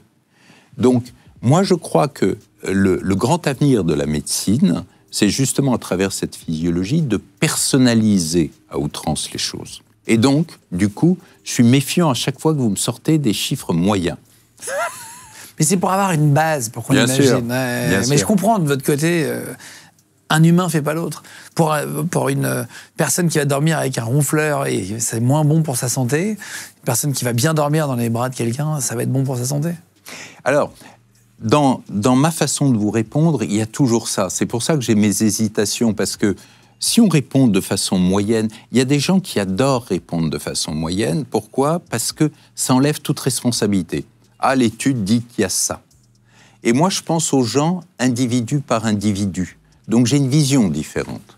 Donc vous avez dit que dans les 5 facteurs qui accéléraient le vieillissement, il y avait le tabac. Enfin, les consommations, alcool, tabac. Alcool, on va y arriver. Tabac, j'ai noté, une cigarette ferait perdre entre 5 et 11 minutes de vie sur Internet. Est-ce que vous confirmez qu'à chaque cigarette, effectivement, ça accélère et que c'est très mauvais pour la santé? Oui, absolument. Je crois que il faut cesser de penser que parce qu'on ne fume qu'1 ou 2 cigarettes par jour, on passe à travers le filet. Non, c'est pas bon. Mais si on veut aller plus loin, il y a 2 notions différentes sur le tabac. Il y a le quantitatif et le qualitatif. C'est-à-dire que si on s'intéresse à tout ce qui est bronchite chronique, cancer du poumon, etc., c'est le quantitatif qui va jouer, c'est-à-dire tout ce qui va être en relation avec un paquet par jour pendant 20 ans. Sur les maladies cardiovasculaires, 1 suffit. Donc on est dans le qualitatif. Donc 0 tabac. 1 cigarette par jour suffit à dégrader votre système artériel. C'est-à-dire que ça fait des plaques dans le cœur, par exemple, etc. Ça va jouer justement sur la fabrication de la maladie artérielle. La maladie artérielle, si vous voulez qu'on en parle 2 secondes, en fait, la paroi artérielle, il y a 3 feuillets. Il y a un feuillet interne, qu'on appelle l'endothélium, un feuillet intermédiaire, qu'on appelle la média, et une adventice. Dans la paroi, tout se passe en fait dans la paroi interne, dans l'endothélium. Et le premier temps de la maladie artérielle, ça les gens l'ignorent toujours, c'est pas le cholestérol qui est en jeu, c'est le sucre. C'est ce sucre qui va passer, qui va pénétrer cette paroi, qui va ensuite se glyquer des protéines, glyquer des lipides, qui va créer une inflammation sur laquelle le cholestérol va venir ensuite. Tout ça aggravé par le stress oxydant et par le tabac. Si on arrête la cigarette au bout de 10 ans, est-ce qu'on peut retrouver une santé? J'ai vu ça sur Internet, qu'au bout de 10 ans, on n'avait quasiment plus aucune trace du tabac. Oui, c'est capable, mais ça prend du temps. Ça prend du temps. C'est-à-dire que si vous arrêtez à 40 ans, il faut compter 50. Et de dire aucune trace, je ne dirais pas ça. C'est-à-dire que les poumons annihilent, effacent toutes les traces. Les poumons sont capables de nettoyer, mais ne sont pas capables de casser, de revenir en arrière sur la destruction des fibres. Le poumon, c'est quoi? C'est ce qui nous permet de respirer. De réservoir d'air, on va dire. Ouais, si vous voulez. Et là-dedans, vous avez des tas de petites bronches, et au bout de ces petites bronches, vous avez des bronchioles, et au bout des bronchioles, vous avez des petites alvéoles. Et la structure de ces alvéoles va s'altérer avec le tabac. Et ça mène à l'emphysème. Donc vous pouvez arrêter la dégradation, mais vous ne pouvez pas régénérer. L'emphysème, c'est... Qu'est-ce que c'est que l'emphysème, exactement? Eh bien, c'est quand on perd ces petites alvéoles qui vont devenir de plus en plus grandes, de plus en plus grandes, de plus en plus grandes. Et du coup, la surface d'échange entre l'oxygène contenu dans l'air et son passage dans le sang va se réduire. Donc du coup, au moindre effort, vous êtes essoufflé. Et ça peut revenir en arrière, l'emphysème? Non. Bah non.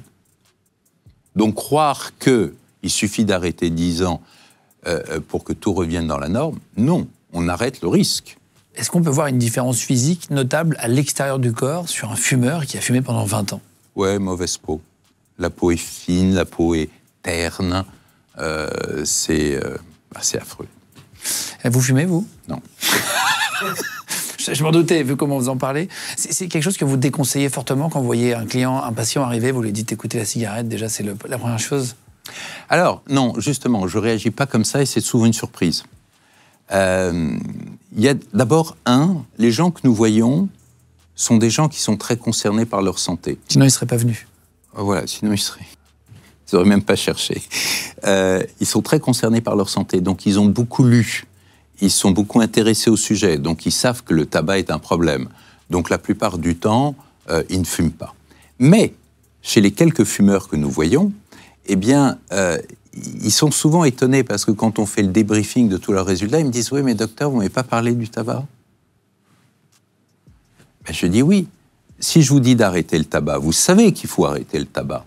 Je crois que vous avez quelque part entendu dans tous les messages à droite et à gauche qu'il faut arrêter le tabac, que le tabac est mauvais. Mais si vous continuez à fumer, c'est que c'est pas si simple que ça. Donc moi, je ne vais pas vous coller un stress en vous obligeant à arrêter. Vous allez d'abord commencer à changer plein de choses dans votre vie. Et vous verrez qu'au bout d'1 an, peut-être 6 mois, eh bien, vous n'aurez plus ce désir de fumer. Qu'est-ce qu'il faut faire alors pour plus avoir le désir de fumer? Eh bien, c'est là où c'est compliqué, parce qu'il y a des changements qui sont directement en phase avec ce que vous êtes, vous, et ce que vous faites. Ça peut être, par exemple, l'activité physique. Ça peut être, par exemple, d'essayer d'éviter au maximum le stress, ce genre de choses. Mais si vous êtes dans un cadre familial stressant, si vous êtes au niveau d'une entreprise qui vous stresse, c'est plus si compliqué, c'est plus si simple que ça. Donc, déjà de mettre les gens dans une direction santé, en disant, voilà, il y a tant de choses qui ne vont pas, on va commencer progressivement, on va travailler là-dessus, travailler là-dessus, travailler là-dessus. Ça va permettre de faire que le stress général diminue et que le besoin de tabac général diminue. Et petit à petit, on avance. Et puis, si on n'y arrive pas par ce biais-là, à ce moment-là, il y a des techniques que les tabacologues connaissent bien. Accrocher les gens, par exemple, avec une camisole de force, ils ne peuvent plus fumer, quoi. Ça, c'est pas le conseil habituel, hein. Qu'est-ce que vous pensez d'un sujet de société aujourd'hui, la cigarette électronique, sur le vieillissement? Alors, il y a tout et son contraire. Moi, j'ai pas de religion sur cette cigarette électronique. Je peux pas la recommander, d'accord? Bien sûr que non. Pour moi, c'est tabac zéro. Il y a plein de substances chimiques qui se baladent à ce moment-là à travers ce qu'on respire. Donc, c'est plus forcément la nicotine, ça peut être plein d'autres choses qui sont pas forcément saines et dont on ne découvrira l'aspect toxique peut-être que dans 5 ans ou 10 ans. Comme pour le tabac, ça a mis des années. Ça a mis des Au années. début, c'était cool de fumer. Il y avait des pubs à la télé. Absolument. Avec des cow-boys. Waouh, Ou des chameaux. Ou des chameaux. Non, mais c'est fou. Il fut un temps, on promotionnait ça comme un truc vraiment chouette, et aujourd'hui, on explique. Mais c'est comme l'alcool. Aujourd'hui, ça reste. Si vous regardez certaines séries, moi, je suis étonné sur certaines chaînes de streaming. Mais qu'est-ce qu'ils boivent, les gars? C'est étonnant. Et peut-être qu'on va se rendre compte après que la cigarette électronique a des produits hyper cancérigènes dans 15-20 ans aussi. C'est ça. Là, je pense que l'aspect prévention, enfin précaution, me paraît plutôt pas mal. On va parler de l'alcool maintenant. Vous avez abordé le sujet tout à l'heure. Vous avez dit toutes les substances, donc vous avez dit tabac et alcool. L'alcool a des symptômes différents par rapport au tabac. Comment est-ce qu'on peut reconnaître quelqu'un qui boit beaucoup d'alcool, physiquement de l'extérieur? Puis après, on va parler des méfaits à l'intérieur. Alors, généralement, c'est quelqu'un qui a tout de même une petite bedaine, ou alors qui est extrêmement mince, avec très peu de muscles. Hein, ça assèche, ça peut assécher? Il va y avoir un rôle toxique sur les muscles, mais ça va traduire déjà une certaine intoxication. Ensuite, vous avez le visage, vous avez tous ces aspects qui sont très typiques de... Une petite veine sur le visage? Ouais, qui sont autant d'éléments que nous, on ne voit pas, parce qu'on voit... Le problème dans les gens que nous voyons, c'est éventuellement l'alcoolisme mondain. C'est-à-dire qu'il n'y a pas d'ivresse, mais il y a une consommation excessive générale d'alcool, que les gens ont beaucoup de mal à reconnaître, parce qu'ils disent toujours « Ah bah oui, mais c'est un petit verre, avec les amis, on ne peut pas faire autrement, etc. » Mais quand on quantifie ça, et quand les gens jouent le jeu de la quantification, parce qu'ils ont souvent très tendance à diminuer les choses, ensuite on les retrouve à ce moment-là quand on examine les paramètres du foie ou d'autres paramètres, on voit la réalité. Ce qu'il faut également savoir, c'est qu'il y a des métabolismes qui tolèrent très bien certaines intoxications, et d'autres pas du tout. Mais généralement, en vieillissant, quand les gens s'arrêtent de boire, ils ont beaucoup de mal à reprendre. Donc c'est quelque chose de bien. Si on arrive à réduire et à arrêter, c'est plutôt simple. J'ai entendu qu'on pouvait boire un verre de rouge par jour, et c'était bon pour la santé. Ouais. Si on restait à un petit verre de rouge, c'était bon pour les pores pour les vaisseaux sanguins, etc. Ça s'appelle le paradoxe français. Ça a été publié par une unité INSERM et ça n'a jamais été retrouvé dans le monde. Donc, quand on parle de ça, tout le monde rigole. Enfin, en international. Et vous en pensez quoi, vous? Je pense que non. Ce qui est problématique, c'est l'accumulation. C'est-à-dire de faire croire qu'1 ou 2 verres par jour, ça pose pas de problème. Oui, bien sûr. Parce qu'après, quand on dit 1, on entend 2. Quand on entend 2, on voilà, pense 3. c'est facile. C'est facile de dériver ensuite. Non, il faut viser 0. Et qu'est-ce que vous pensez d'une cuite? Est-ce qu'il faut mieux? Est-ce que c'est grave si, de temps en temps, avec ses amis, pour un anniversaire, 3-4 fois par an, on s'en met une alors qu'on boit jamais d'alcool, on est sérieux, on fait du sport, mais ça arrive de faire la fête 3-4 fois par an? Comme votre Vous me opinion. posez vraiment la question? Je vous pose la question naïvement. Non, c'est pas bon. C'est pas bon parce que d'un coup, vous allez apporter une dose massive d'un toxique. D'accord? Alors, 1 fois par an, bien sûr, c'est mieux que 365 jours par an. On est d'accord. Mais c'est toujours 1 fois de trop. Alors, ensuite, il faut bien comprendre les choses. Si, de temps à autre, vous êtes à un anniversaire, vous partagez des coupes de champagne ou des choses raisonnables, ça passe très bien. Un organisme sain, par ailleurs, qui s'alimente bien, qui a une activité physique qui est correcte, etc., il va très bien encaisser. Pas la cuite. La cuite, ça peut être des doses très importantes. C'est un problème chez les jeunes qui s'amusent à se saouler, mais vraiment quasiment à mort. Ça, c'est vraiment extrêmement mauvais. Et beaucoup de gens se demandent si ça ne va pas laisser des séquelles cérébrales. Alors, il y en a certains où c'est non. Certains, peut-être que oui. Un coma éthylique, c'est très dangereux. Oui. Ça peut tuer. C'est juste ça. Ça va, du coup. Donc, et cérébralement, il y a des séquelles quand on a un coma éthylique? Il peut y en avoir. Le problème, souvent, c'est votre environnement. C'est-à-dire que vous, a priori, vous ne le feriez pas, mais parce que les autres le font, vous êtes amené à le faire. Et ça, je trouve que c'est dramatique parce que c'est souvent celui qui ne le ferait pas qui est la victime de ce genre de choses. Ouais, bien sûr. C'est la pression sociale. Et ça, c'est terrifiant. C'est terrifiant. Vous buvez? Ça vous arrive de boire une coupe, un truc? Oui, ça m'arrive. Ça m'arrive, je l'assume très très bien. Oui, c'est pas du tout une critique. Hein. Non, mais non, je ne le vivais pas comme ça. non, mais donc un verre ou 2 de temps en temps quand vous êtes à un repas, voilà. Mais c'est jamais dans la surconsommation, en gros. Non, c'est intéressant de voir les cordonniers, si c'est plus mal chaussé ou pas, mais... Non, ça, c'est des choses qui dépendent directement de notre jugement. Maintenant, ensuite, il faut être très clair. Si vous êtes dans un repas où on vous sert tout à coup... Alors, moi, mon truc à moi, c'est que je mets de l'eau dans tous mes verres. D'accord? Y compris verre à eau, verre à vin, vin rouge, vin blanc, etc. De l'eau. Donc, le gars qui vient vous servir, il est coincé. Je peux retourner mes verres. Si le gars vous a servi, alors là, c'est un challenge. D'accord? Il faut ne pas bouger, ne pas toucher à ça. C'est-à-dire qu'en fait, souvent, il fait chaud, souvent, on a envie de s'hydrater, etc. Donc, il faut vraiment boire de l'eau. Il faut vraiment que vous ayez votre bouteille d'eau pas loin de vous pour que vous puissiez toujours choisir l'eau. Si vous prenez une gorgée pour goûter ce super vin dont tout le monde vous a parlé, ok, vous prenez une gorgée. Mais et si vous prenez le verre, ok. Si on prend la bouteille, c'est ok. Voilà, c'est ça la différence. Il faut s'arrêter à un moment donné. Mais quand on goûte, on a envie de finir le verre, et quand on a fini le verre, on a envie d'un deuxième verre, etc. Non, mais Et c'est ça qui est mauvais à ce moment-là. Est-ce que, moi je prends un verre d'eau, quand je bois 2-3 verres, ça m'arrive, en dîner, il y a un bon vin, on boit 2-3 verres de vin chacun, etc. Je bois un verre d'eau à chaque fois entre chaque verre. Est-ce que ça a une utilité sur l'organisme d'hydrater? Non, c'est l'hydratation. Ça vous évite de boire 6 verres de vin, quoi. Ah oui, aussi. C'est tout. Quel est l'alcool le pire pour la santé? On rentre un peu plus dans le détail, mais je me suis dit que je vous poserais la question. Est-ce qu'il y a un alcool C'est les alcools durs. C'est tout ce qui va, sans donner de marque, c'est les alcools qui ont des pourcentages... ouais. Tout ce qui est whisky, rhum, vodka, etc., etc.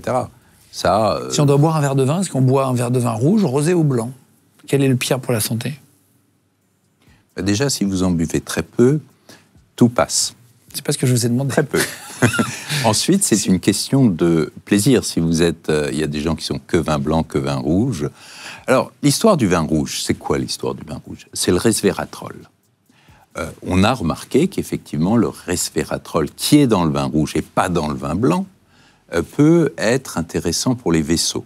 Hein, c'est ça l'histoire du paradoxe. Mais ce resveratrol, il a démontré son utilité in vitro, c'est-à-dire dans des tubes à essai, et à des quantités énormes de vin. Donc, ça vous montre à quel point... C'est pas une bonne pub pour arrêter de boire, ça. Ben non. Si vous devez boire 20 litres de vin rouge par jour pour avoir votre dose de resveratrol, ça n'a pas de sens. Évidemment. Ça n'a pas de sens. Donc, on parle comme souvent, dans plein de domaines, on part d'une vraie réalité. Resveratrol, utile, hein, c'est un polyphénol qui joue contre le stress oxydant. Et la réalité, c'est que si vous voulez en prendre une dose qui vous est utile, bah vous vous tuez par ailleurs. On va vous faire venir dans un instant sur un plateau les molécules, les substances, le collagène par exemple. Il y a des cures, quand on va en pharmacie maintenant, il y a des cures de collagène en poudre, il y a de l'acide hyaluronique, voilà, il y a plein de cachets. Donc le resveratrol justement, il y a des petits cachets de resveratrol, donc la molécule qui est bonne dans le vin rouge, je vous en parlais, vitamine C, etc. Je vais vous mettre quelques produits là, sans les marques, on va les bloquer, comme ça il n'y aura pas de problème si vous dites que ça ne sert pas à grand chose ou que c'est génial. C'est pas une pub, c'est pas financé, on a acheté les trucs et puis on va les renvoyer après. Et vous voulez savoir avec lesquels je veux repartir? On va les faire rentrer puis vous allez nous dire, c'est parti. Ça y est, on a fait rentrer donc des produits. Alors on a mis un petit plateau tournant, ça vous pouvez voir un peu, vous allez nous dire si c'est une bonne idée, si ça a une utilité d'après vous. Le plateau tournant pour éviter... Bonne vanne. Pour éviter de vieillir trop rapidement. Première, collagène à boire. Ça, c'est cette bouteille-là. Voilà, collagène à boire. Collagène, bon là, il y a marqué silicium, etc. On ne parle pas de ce flacon-là exactement. Non, en général. C'est-à-dire une cure de collagène. J'ai essayé, figurez-vous. Je voyais ça, tout le monde m'en parlait. J'ai ça au bureau. De temps en temps, je mets une cuillère dedans, dans un verre d'eau. Qu'est-ce que vous en pensez? C'est censé réduire les rides et raffermir la peau. Des cures de collagène, c'est ce qui a marqué sur toutes les pubs. Est-ce que ça sert à quelque chose ou pas? Alors, le collagène est terriblement présent dans vos articulations. D'ailleurs, là, il y a marqué confort articulaire, mais également dans la peau. Alors, la problématique du collagène, c'est qu'il faut qu'il ne soit pas détruit dans l'estomac. Et le risque, si vous avez un collagène qui est buvable, non protégé, il va passer direct dans l'estomac et risque d'être détruit tout de même pas mal. Putain. Donc, c'est mieux d'avoir un collagène dans une gélule qui soit gastro-résistante et qui ensuite passe vers l'intestin grêle où il pourra être absorbé. Ceci étant dit, c'est pas parce qu'il est absorbé qu'il sera forcément distribué là où vous souhaitez qu'il soit distribué, c'est-à-dire les articulations ou la peau, et qu'il soit repris par vos cellules qui, normalement, vont le fabriquer. Donc, c'est un raccourci terrible. Numéro 2, acide hyaluronique, on en parlait. Elle est là, voilà, acide hyaluronique, c'est des collagènes marins, voilà, c'est des petites gélules, hein, finalement, ouais. Toutes simples, hein, qu'on prend, bon, il est fermé, petites gélules qu'on met et qu'on prend oralement. Est-ce que ça a une utilité ou pas? Est-ce que ça vaut le coup de le faire? C'est censé hydrater la peau de l'intérieur, l'acide hyaluronique. Ou est-ce que c'est pareil? Alors, j'ai du mal à comprendre ce truc parce qu'il y a marqué acide hyaluronique et en dessous collagène marin. C'est pas du tout la même chose. Donc, si on regarde ensuite la composition... C'est comme un coiffeur-restaurant, quoi. Il y a deux trucs sur la devanture. Il y a plein de choses dedans. Mais alors, vraiment plein de choses. Moi, j'aime pas quand il y a deux choses comme ça. Il peut y avoir un intérêt. Je peux ouvrir le truc, ça vous embête pas? Non, regarder les gélules. Allez-y. Vous ne pensiez pas le consommer en urgence ou? Non, mais si vous l'ouvrez, je le prendrai. C'est des gélules qui peuvent être gastro-résistantes. Donc ça peut aller, effectivement, ça peut fonctionner, ça peut vous aider en termes de confort. Vous parliez du resveratrol tout à l'heure. C'est censé protéger nos cellules et retarder le vieillissement. Donc le resveratrol, voilà, c'est là. Est-ce que ça, c'est une bonne idée de prendre des cures? Vous disiez qu'il y en avait un petit peu dans le vin, mais qu'il fallait donc du coup boire beaucoup de vin, donc du coup ça marchait pas dans le vin rouge. Non, c'est déraisonnable. Est-ce que c'est une bonne idée de prendre une cure de ça? Le resveratrol n'est pas une substance physiologique. Moi, je fais une très grosse différence entre substance physiologique, c'est-à-dire naturellement présent dans votre organisme, diminuant avec le vieillissement, et à ce moment-là, on cherche à remonter les niveaux. En fait, très simplement, on cherche à redonner à votre corps ce dont il a besoin pour bien fonctionner. D'accord ? Donc ça, c'est du physiologique. Et le non physiologique. Le resveratrol, par exemple, vous n'en avez jamais eu dans votre corps. Si vous êtes né d'êtres humains sur la planète Terre, vous n'en avez jamais eu dans votre corps. Donc ça veut dire que vous apportez à votre organisme une substance étrangère. C'est comme un médicament. Qu'on n'a eu qu'en buvant du vin. Pour ceux qui ont déjà bu du vin rouge, il y en a un tout petit peu dedans. Il y en a un tout petit peu dedans. Ça. Mais c'est une substance étrangère. Donc, on sait que in vitro, c'est-à-dire dans des tubes à essai, ça a un effet antioxydant. Maintenant, in vivo, c'est pas là-dessus que je parierais, moi. Quatrième, vitamine C, E et zinc, voilà, protègent contre le stress oxydatif. C'est ce qui a marqué dans les pubs. On a regardé un peu. Bon, peu importe le flacon, c'est pas cette marque qui nous intéresse. Hein, c'est l'idée de faire une cure de ça ou pas. Alors, l'idée de base, c'est de quoi ? C'est que la vitamine C, le zinc et d'autres substances, là, c'est que vitamine C et zinc, font partie de nos défenses antioxydantes. Donc, si on en apporte, ça nous permet normalement de stimuler ces défenses ou de les renforcer. Le problème, il est toujours le même. Ce que les gens ne savent pas, c'est que... Alors d'abord, qu'est-ce que c'est que des radicaux libres ou le stress oxydant ? Le stress oxydant, c'est que on a le métabolisme de l'oxygène. L'oxygène permet de fabriquer de l'énergie dans les cellules, mais il peut y avoir un certain nombre de parasites, de dérivés toxiques qui sont liés à cet oxygène. Et de plus en plus en vieillissant, et ça c'est lié au métabolisme des mitochondries qui sont les centrales électriques des cellules. Le problème, c'est que c'est une chaîne. Dans cette chaîne, vous avez de la vitamine C, vous avez de la vitamine E, vous avez du zinc, du sélénium, vous avez un certain nombre d'enzymes, etc. Et qu'il faut que cette chaîne soit équilibrée. Si vous avez trop d'un paramètre, ça peut briser l'efficacité de la chaîne. Si vous n'avez pas assez d'un paramètre, ça peut également briser l'efficacité de la chaîne. Donc, renforcer au hasard un élément peut être contre-productif. Et ça, c'est la problématique de tout ce qui est vendu sur Internet, c'est-à-dire que tant que vous ne connaissez pas votre statut à vous, vous ne pouvez pas déterminer ce dont vous avez besoin. Et parfois, en suivant l'avis d'un copain, en disant « Tiens, prends ça, ça fait du bien. Tiens, il y a une promo sur Internet, tu as 300 000 gélules pour le prix de 200 000. » Eh bien, à ce moment-là, vous faites du n'importe quoi. C'est ça mon point de vue.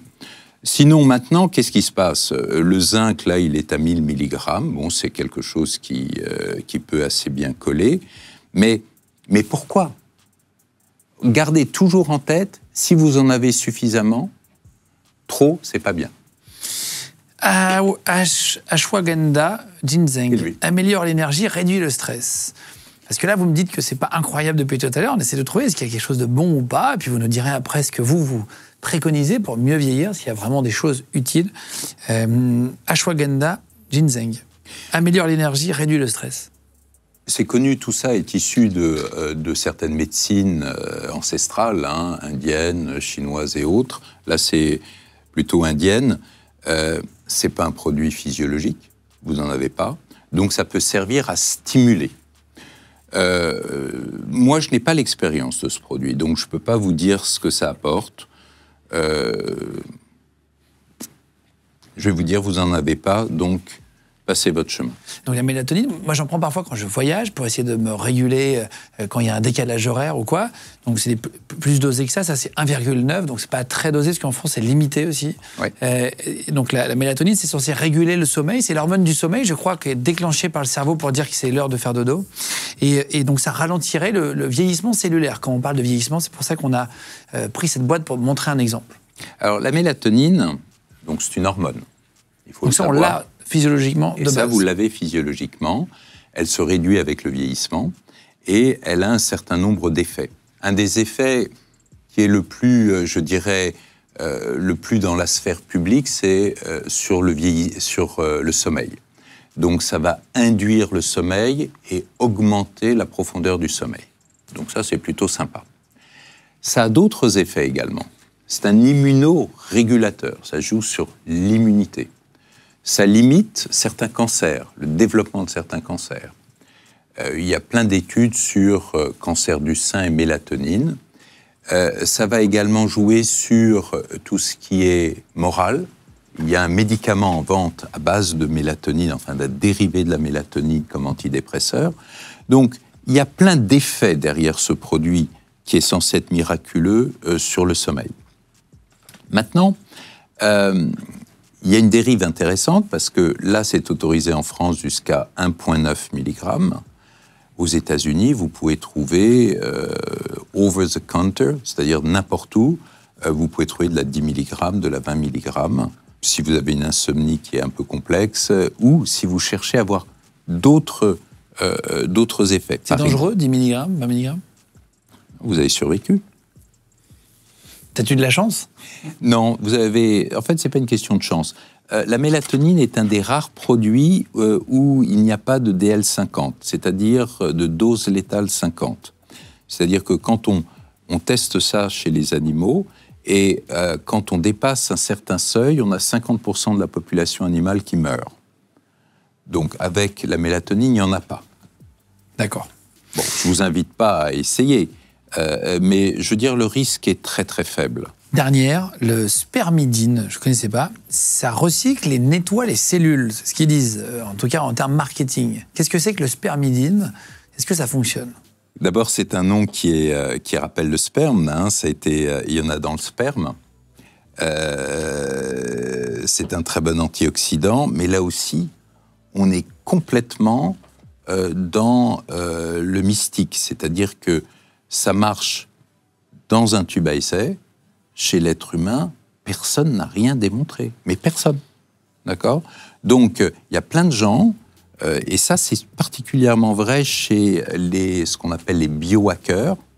Et les biohackers, ce n'est pas des gens de 50 ans ou de 60 ans, c'est des gens de 25 ans qui ont envie de maîtriser leur vieillissement et leur santé et qui prennent un nombre de comprimés extraordinaire de toutes sortes de produits, parce qu'ils ont lu quelque part que c'est bien pour ça, tiens, j'en prends.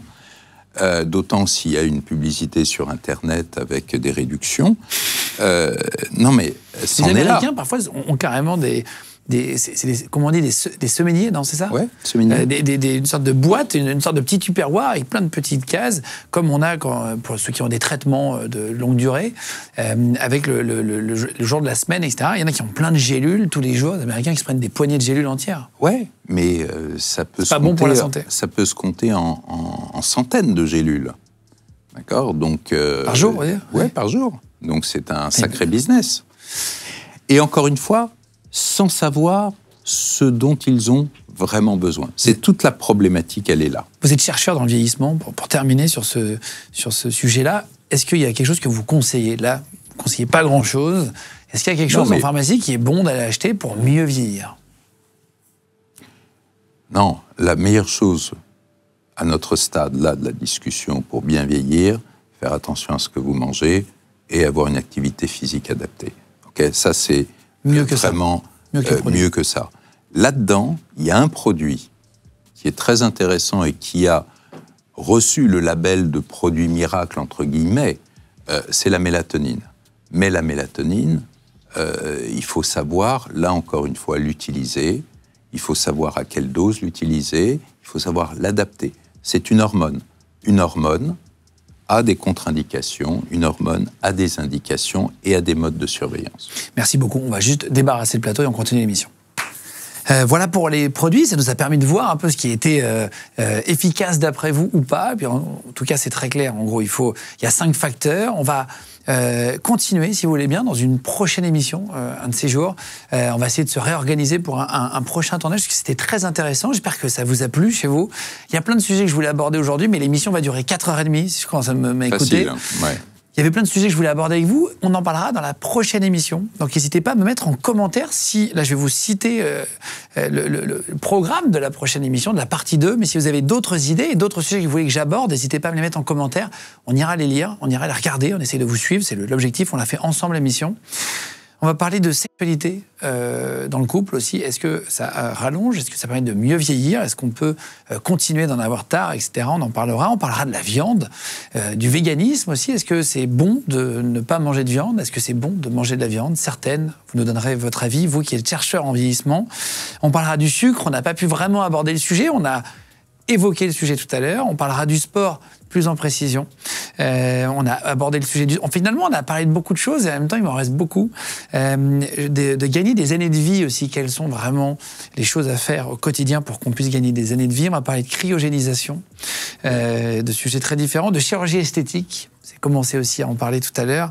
De décès aussi dans le couple, si on est en couple, etc. Est-ce que ça impacte sur le vieillissement de l'autre personne? Le fait d'être triste, le fait d'être malheureux, le fait d'être optimiste aussi, le fait d'être heureux, est-ce que ça influe dans l'autre sens? Vous nous direz tout ça si vous voulez bien. Je rappelle en tout cas votre livre, qui s'appelle Médecine de la longévité, une révolution. Voilà, docteur Christophe de Gégère. Et si vivre jusqu'à 150 ans en bonne santé devenait la norme, c'est chez Guy Trédaniel, l'éditeur. Voilà.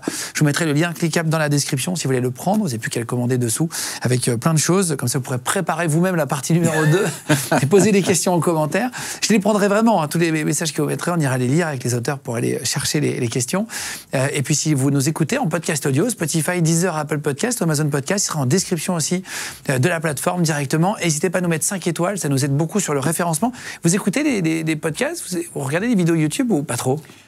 Pas trop, mais je sélectionne beaucoup et je trouve qu'il y a des choses intéressantes. Enfin, qui m'intéressent moi, personnellement, professionnellement. Bon, et merci en tout cas de faire de Légende le premier podcast de France. N'hésitez pas aussi à vous abonner en 2 secondes. Vous êtes environ 150 000 à 200 000 à vous abonner chaque mois à notre chaîne YouTube. Donc merci beaucoup d'être si nombreux.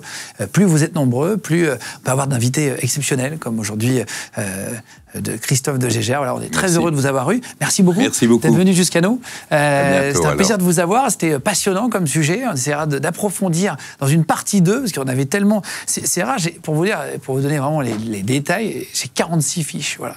46 fiches, ce qui est à dire, c'est 35-40% de plus qu'une émission habituelle. Et donc, il m'en reste 20 qui sont déjà écrites. On va les remettre au propre, puis on calera un tournage. Merci à toute l'équipe d'avoir préparé l'émission aussi sur ce sujet. Je vous embrasse, on se retrouve très vite, de toute façon, pour une prochaine vidéo, tous les mercredis, vendredis et dimanches sur Légende. À bientôt tout le monde.